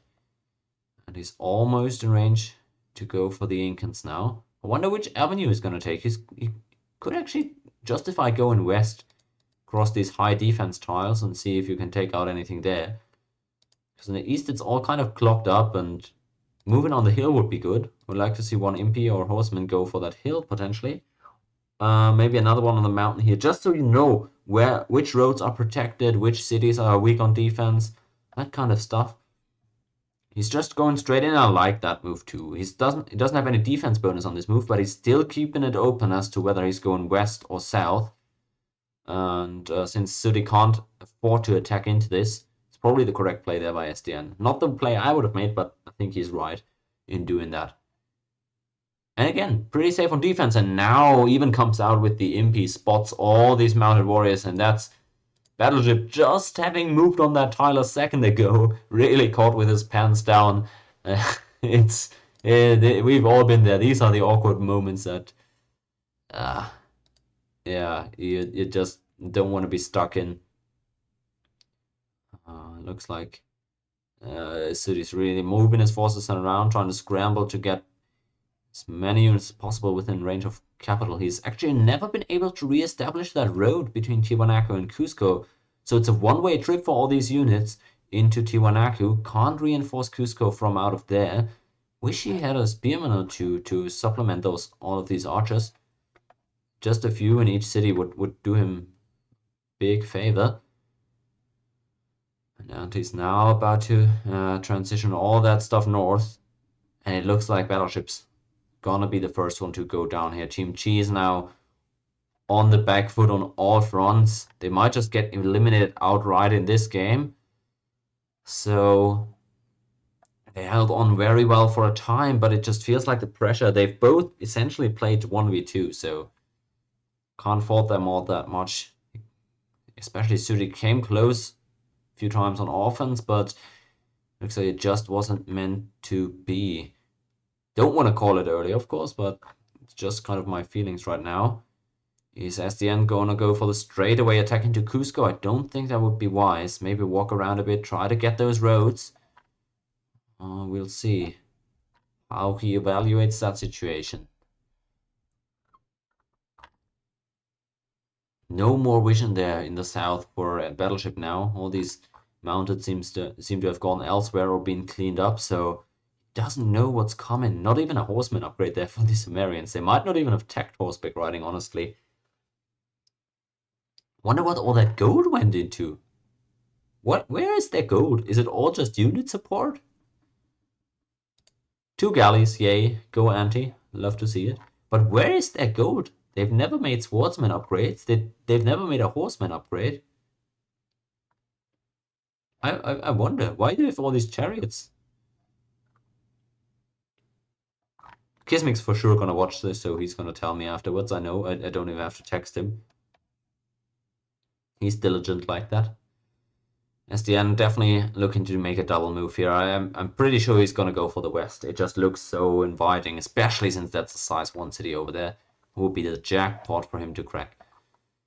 Oh, maybe time to do the score math again, as the Iroquois have retreated there in the north. Probably the correct play.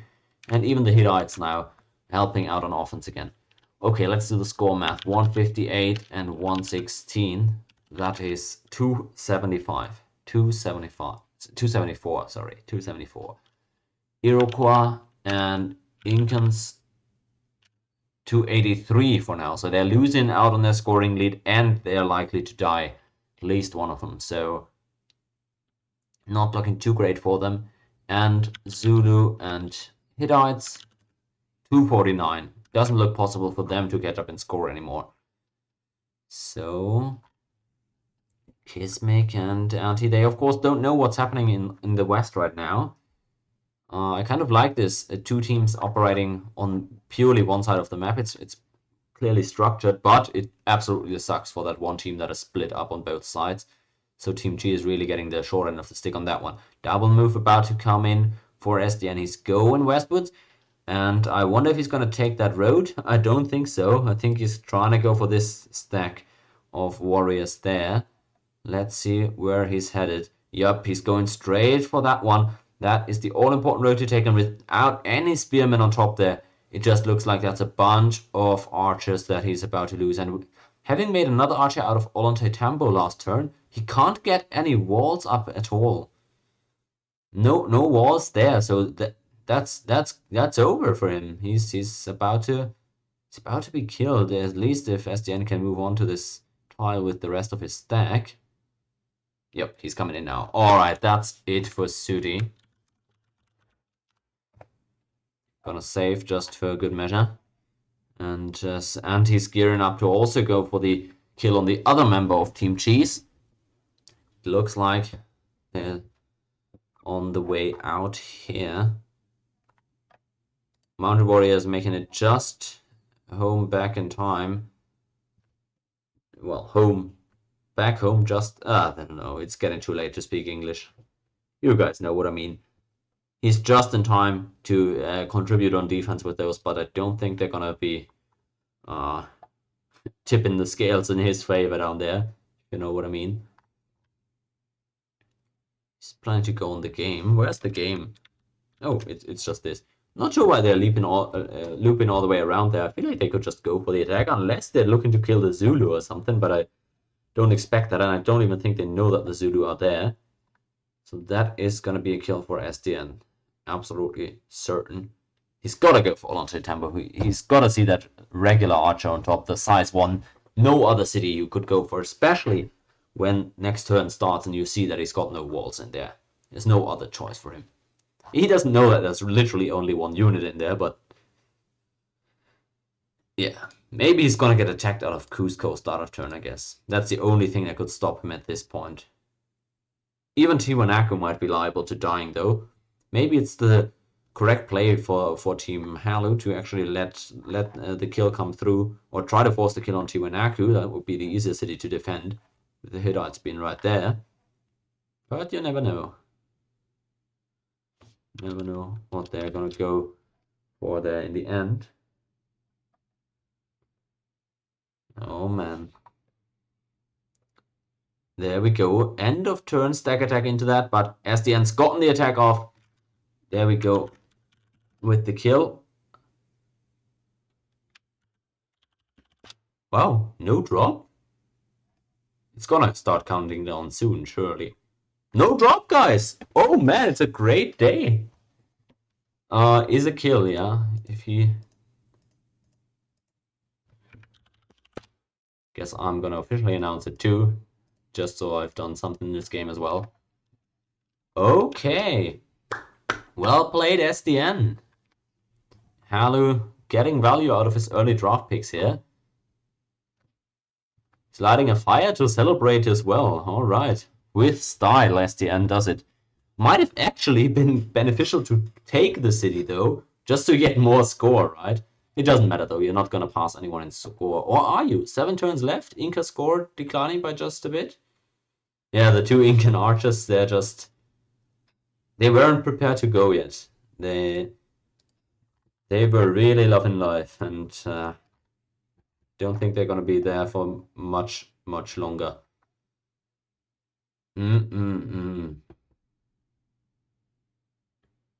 Alright. Either way. Bye-bye, Sooty. You did a really good job there. I think he really overperformed this game. Kept Stilt on his toes at home and almost got the kill as well. Don't think Cheeze is gonna be too mad with that one. And as the Zoomer galleys come around, Battleship knows this. Battleship knows this from every UU game that he has played with me. He knows the looks of this. It's a little bit few galleys, you know. If this was me, would be galleys all around his land with the galley train from home. But it's the next best thing here. Kismic's really surrounding him, and I've killed him enough that Battleship's now aware that you really can't call the bluff on these galleys. But he's not got he doesn't have an answer on that land force. I don't think that's the thing. I just don't see how he's gonna answer those. Allegheny under pressure. Really, any city is gonna hit. I just don't think he can defend 40 units. Because he would have to know in advance, right? Maybe he's speculating, but don't think he's got enough, to be frank. I wonder what Team Halu's gonna do now. They're just gonna be spamming cities now, or what's the plan for them? 6 turns left. I mean, spamming cities, you're not gonna get more out than 1 or 2 at this point, but still, how are you gonna maximize your gains from this game?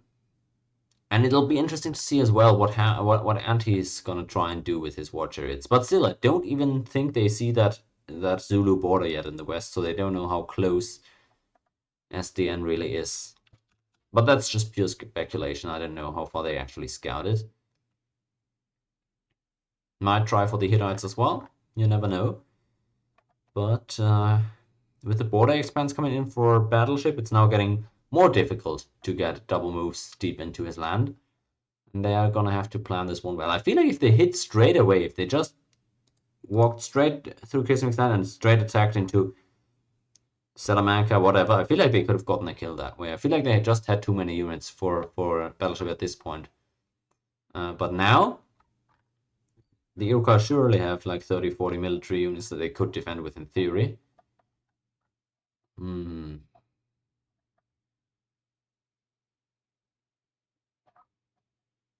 Oh, Sdn doesn't have the moves, I guess. Doesn't have the mules, but not that. Sdn even saying he prefers to take the city at this point. Yeah, the score is... He's right. I don't think it matters. I feel like they are too far behind in score for that to matter.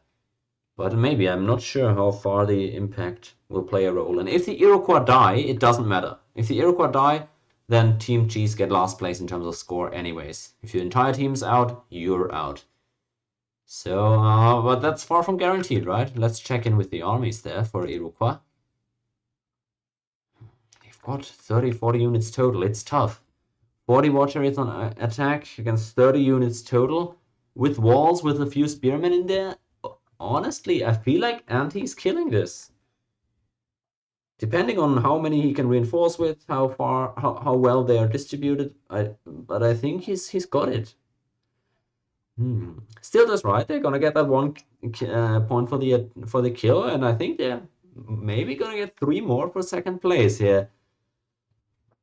If Battleship can defend this would be huge for Team Cheeze. I gotta say. Somehow, if you can pull this one off, would be massive. 5 turns left in this one. And Kismic doing some scouting there with the chariots. They're expecting a massive mounted warrior stack from the Iroquois that doesn't exist, so that's why they're super careful about moving in with their chariots.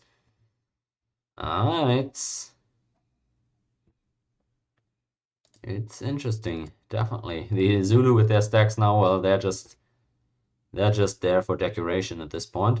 Interesting. Anti got over there with some war chariots. That would be absolutely hilarious if he found a kill with that at this point. Man, that it really would be. How many he's got? He's got another galley there, so he's putting the war chariots back in rather.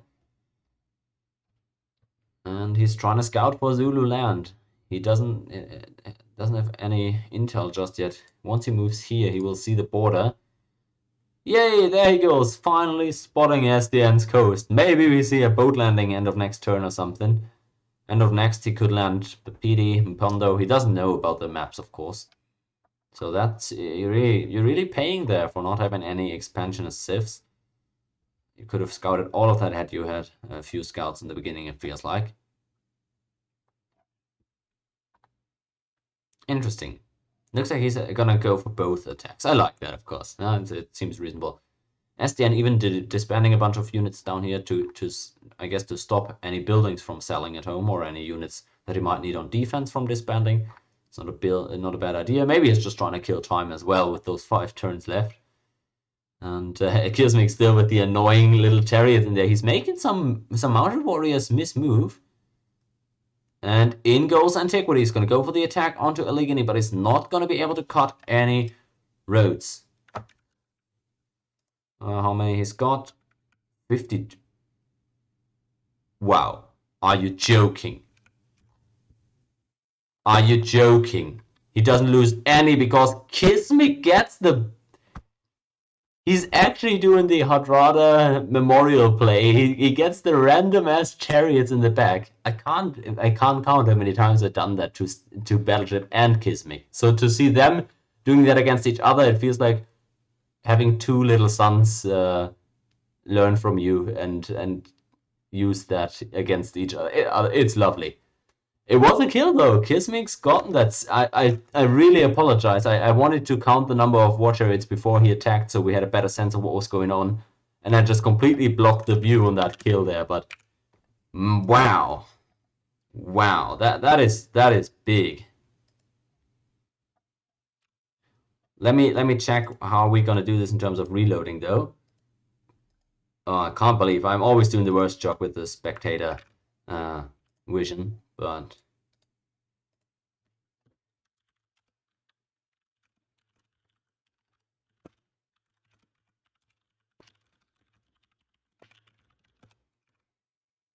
I'm just trying to see if we need Battleship for the reload or if we can just use an AI. I'm not sure how much he really had in that city.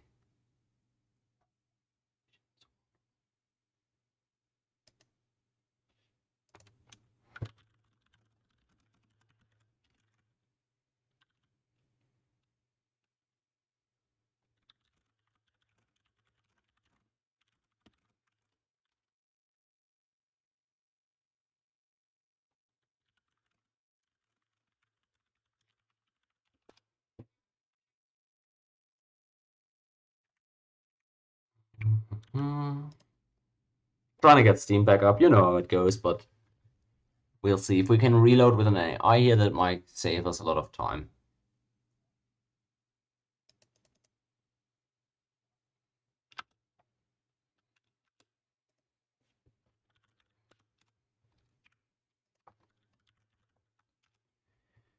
Okay, I've got the reload up. Gonna get in there.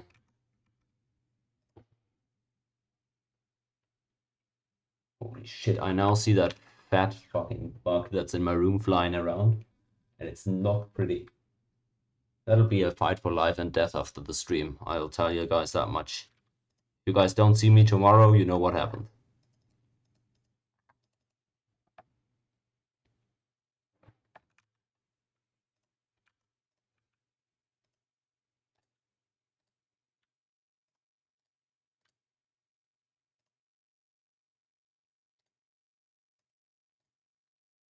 Anyways, we've got the reload up. People are coming in. Looks like we can use an AI here.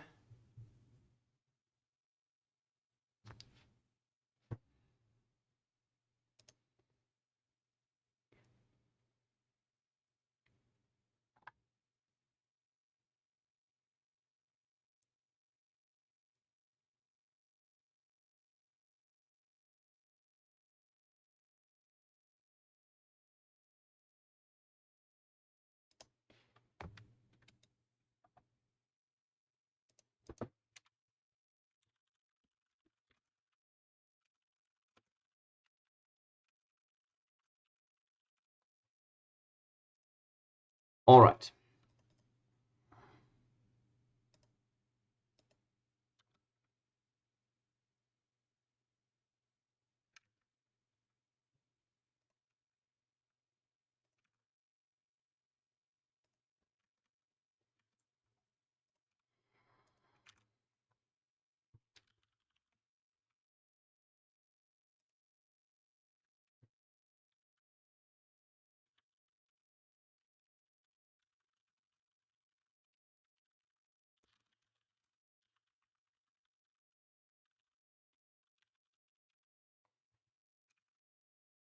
All right.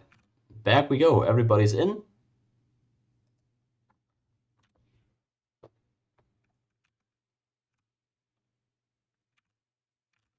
I just hope the kill comes through again on reload. We're taking a bit of a chance here, but should be fine.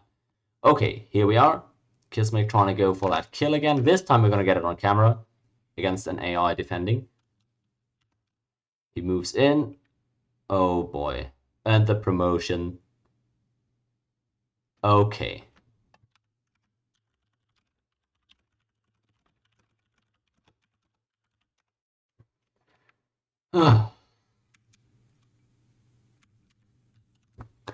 I'm sorry guys. The reload failed. The AI, of course, getting the better RNG than Battleship did.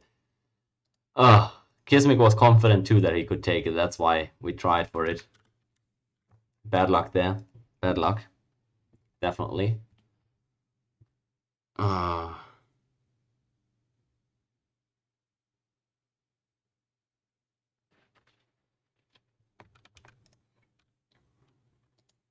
Sorry for the time waste, viewers and players.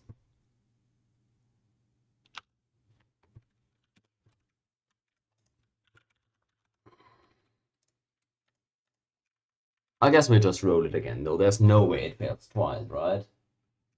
Right? And no way.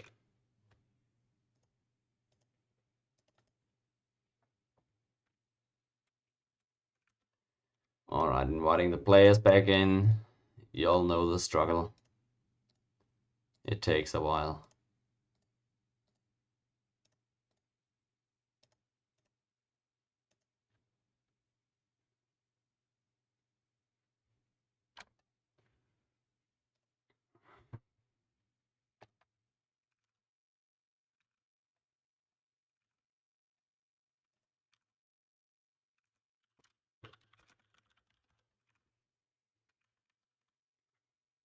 I say we'll just try that roll again.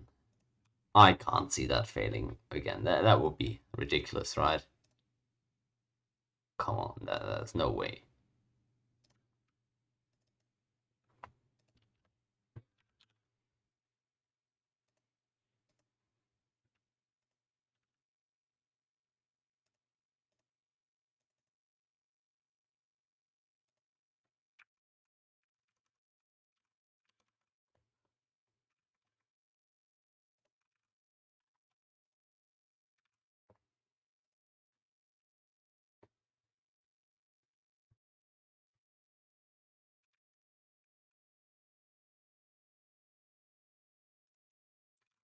Okay, try number 2.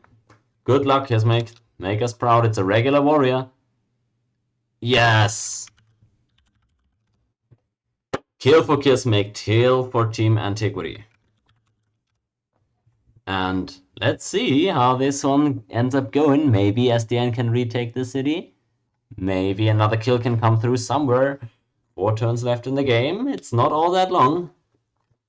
But this one is the one I'm most interested in for now. The stack over here, the 50 water rates, I don't... Yeah. I was just gonna tell Andy that he needs to move in there 1 tile. That's correct. Okay, so now he has 4 turns left. He doesn't have the range anymore for the attack onto Zulu. So that stack has thus been rendered useless. Was very important that he did that move again. These water rates might still be able to attack. Not sure if they've got any moves left, but shouldn't be able to kill her. Either way, this is the big one I'm interested in. Still no way Sdn should die to this. He's got the mobility on defense. Probably has enough units around there. Can even reinforce from Cab, from Lobani. Well, I guess he can't... No, okay.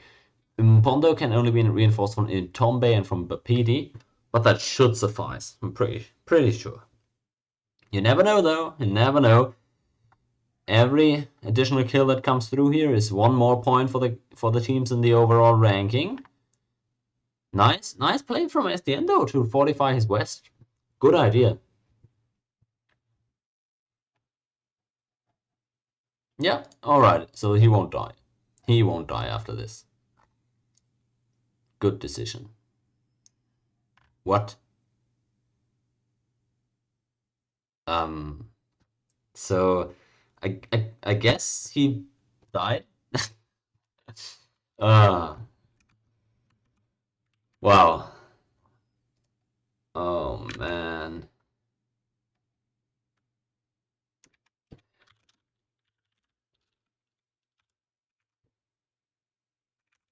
That's unfortunate, guys. It really is.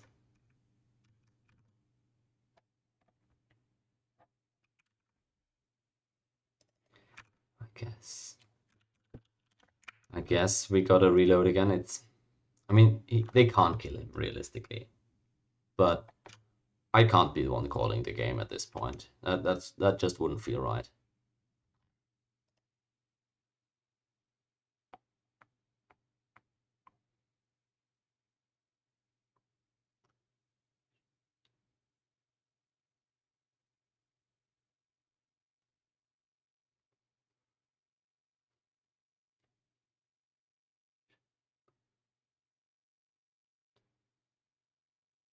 Oh, Steam, come on. Oh, Steam is not connecting now. Guys, why do the endings always extend so much? Not even because of turn timer or whatever, just because of the reloads and Steam and everything. Oh man, it's almost done. Let's get it over with, Steam. Quit trolling us here.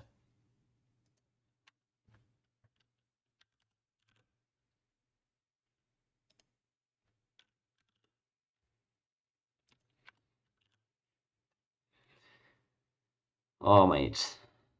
Oh mate. Hey, alright, at least I got back in.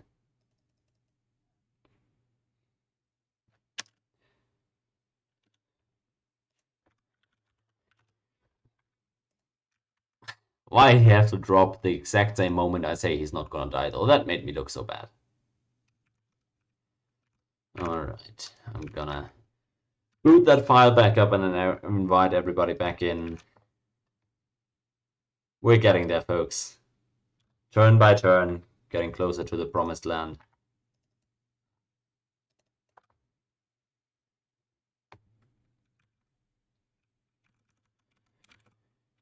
Alright.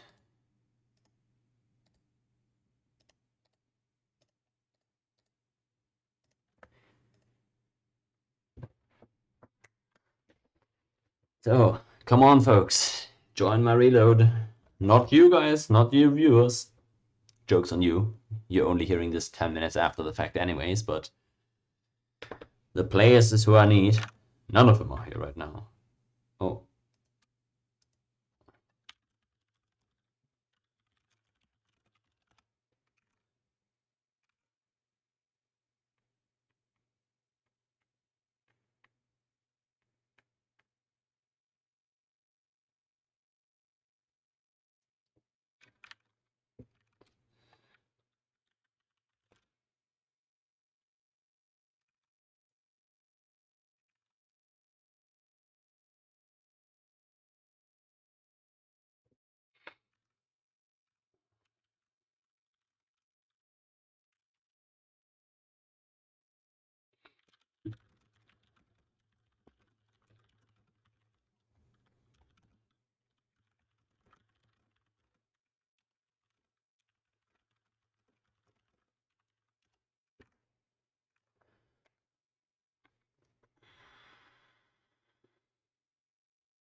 Alright.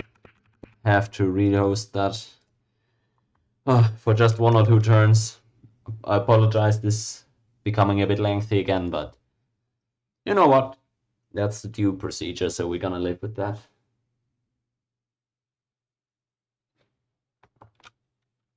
If Steam would just let me connect though, that would be swell. Very swell of them.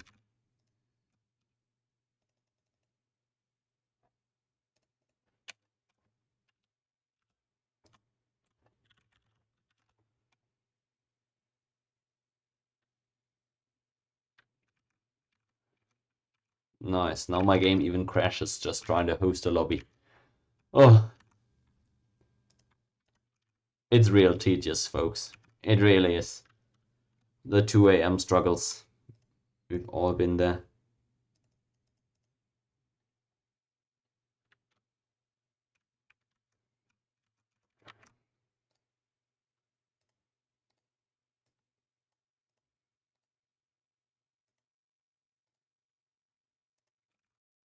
Second try. Lobby's up, everybody's invited. Hope for the best.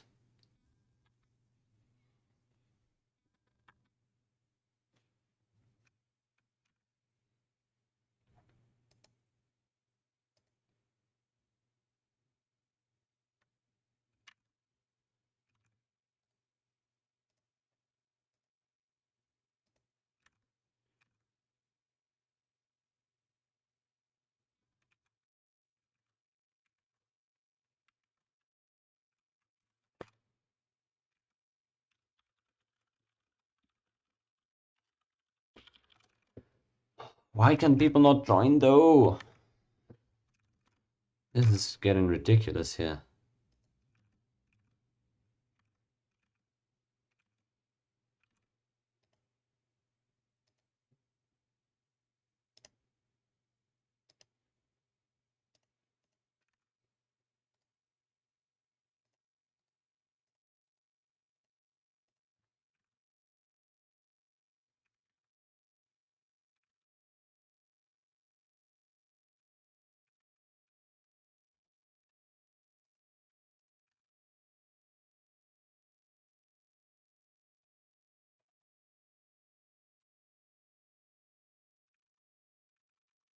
Alright.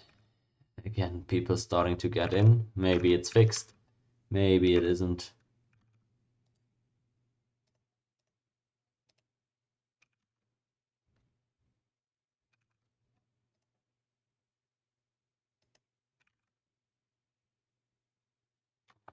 Alright, 3 or 4.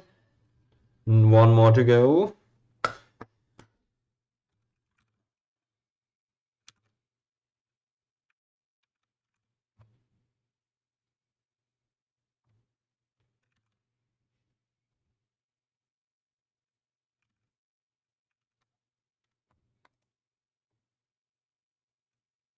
Steam's really bugging around though. Pretty slow for me too.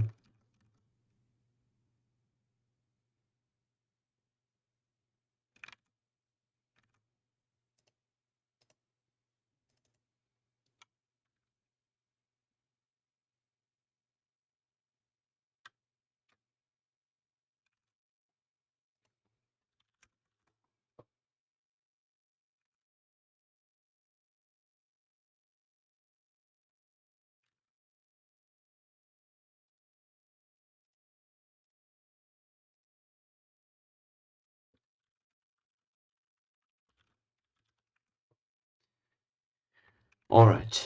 Sdn rebooting the PC, then trying to join up again. Looks like lobby is fine now, but maybe taking another minute or 2.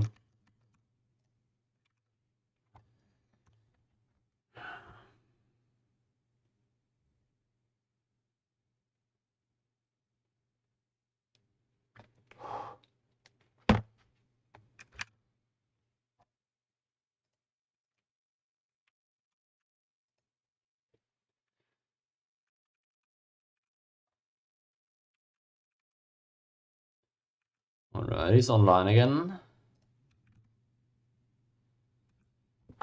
Praying for the tech. Kismic's losing his mind in my DMs. It happens. Oh boy. This guy needs his sleep more badly than I do, looks like.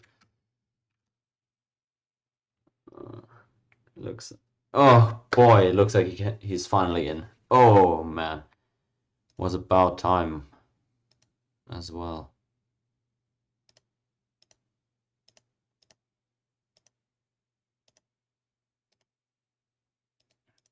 Okay, there we go. So, 4 players left. Let's go, guys.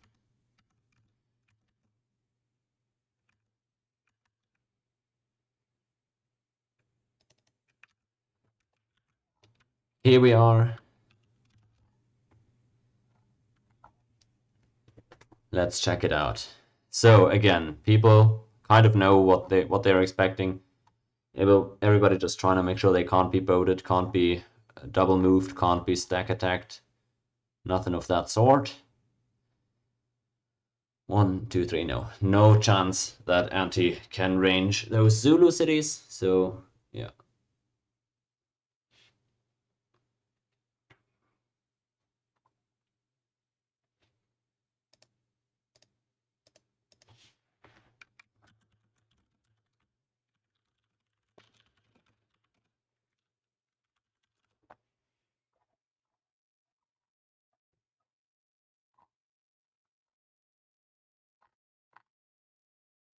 He might have already moved it at this point, I'm not 100% sure when I took that save. But well then, I highly doubt there's any more kills coming in here. Scouts at this point from Hittites, I guess for the vision. Units would be better than vision at this point, I have to feel like, but hey, is what it is. Doesn't really matter. Either way, score is settled, kills are settled. No con, alright. So let's lean back, everybody. Can you guys even see me leaning back? I guess, yeah.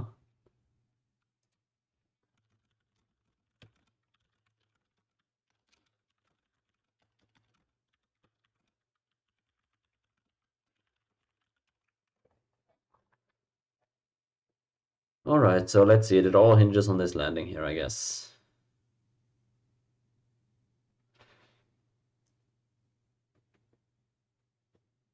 No way. We're not dropping here, are we? We're not dropping here. You can clearly see who's ending the turns and who isn't.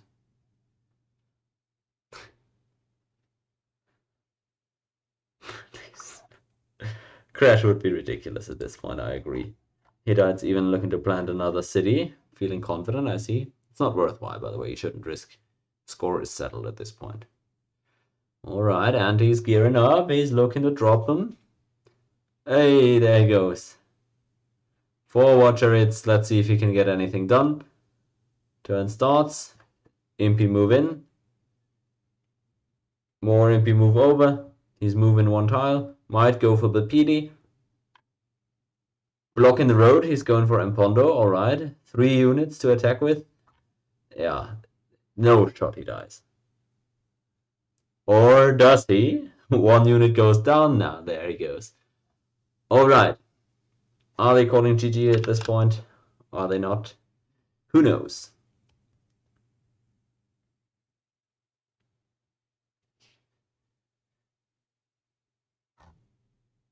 Maybe he's trying for the Hittites. He could try the Hittites. Those he can range at least. Although he doesn't really have a lot. So, Sdn probably safe to go AFK at this point. Hittites just gotta make sure not to empty his cities. Surely it's gotta be it, right? Right?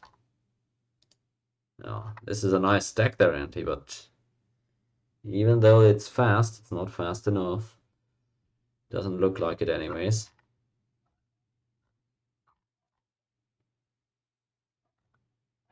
Are you serious?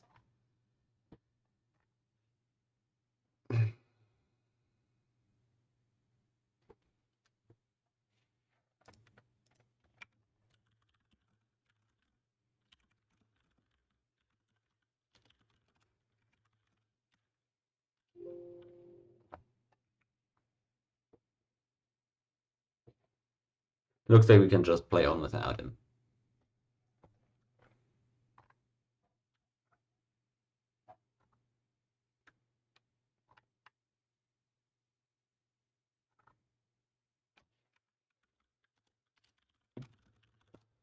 Okay, we are playing on. No, Kismic was completely irrelevant. I'm sorry, guys. No more Kismic this game.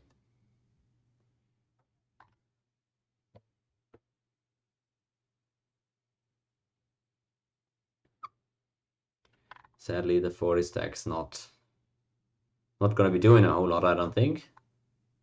These guys are at least gonna be able to hit. I hope nobody else is dropping at this point. That would just be sad. Pure sadness. He's moving in. He's going for it. Can't hit anybody just yet. Don't think he knows that. No, knows now, but yeah, that 40 stack isn't gonna range anything either. 2 turns left.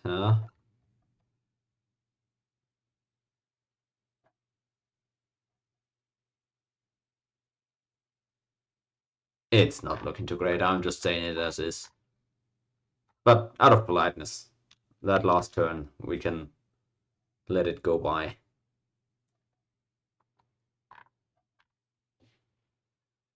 Again, I still don't think the score is close at all. Surely Sumeria had way more squad than Hittites had, so, you know, since Team Cheeze's score isn't relevant at all anymore, this really doesn't matter. Poor Anti. He's made so many good-looking war chariots, all for naught. Kismic got the cheese kill in the back. Of course, they still were relevant, right, to distract Battleship, so it's... yeah, but... didn't even get to kill himself. Kismic's gonna be good about that one. He's one of these guys that cares about the stats. That's for damn sure.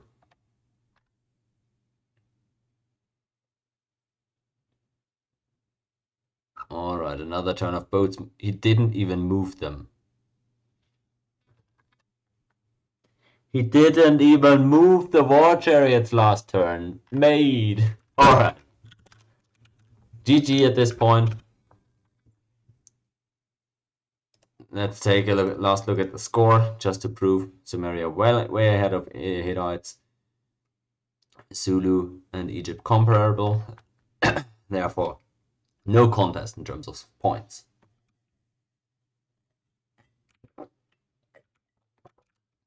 Alright, folks. That's the conclusion of game number 5. We've got 4 more tourney games to go. 2 tomorrow, 2 on Sunday. Next game's actually gonna take place on Saturday, tomorrow, or today, depending on your time zone, but it's Saturday, February 18th, 6 p.m. Berlin time.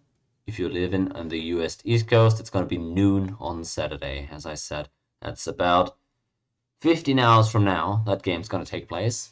Hope to see everybody back then. It's 4 more games. We've just barely passed the halfway point, so everything can still happen. You can see the tourney standings right here on your screen right now. 4 games remaining. It's all still relatively close. 1 game worth of score between the first and the last place. Team Antiquity moving ahead with this one. Another first place plus 1 kill. That's 6 points for them. Team Cheeze getting that.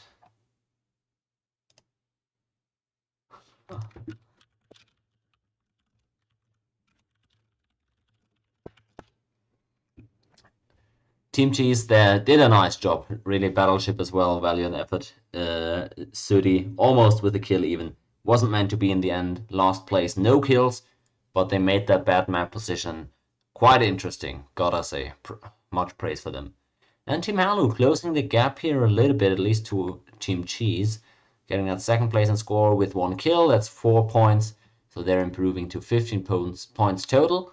4 games still left to play, so really can't tell who's winning this one. Tourney still very much open. Gonna depend a lot on availability, on strategy, on maps, as usual in CIV3. So it's a real banger so far. And I hope to see everybody here in chat. I hope we can get record viewing numbers there on the weekend. Hope everybody is making time, especially Sunday evening when the last game comes through. So maybe to finish it off, I'll show you guys the schedule again, just so you know. Here you go. Check out the schedule. Check the times that you gotta keep free this weekend, so you don't miss out on how this tourney finishes up. It's gonna be exciting, no doubt. But for today, that's gonna be it from me. Team Cheeze, Team Antiquity, Team Halu, battling it out in 4 more games this weekend. Check the Steam group and the Discord to see when the channel will go live. But until then, I'll catch you guys tomorrow.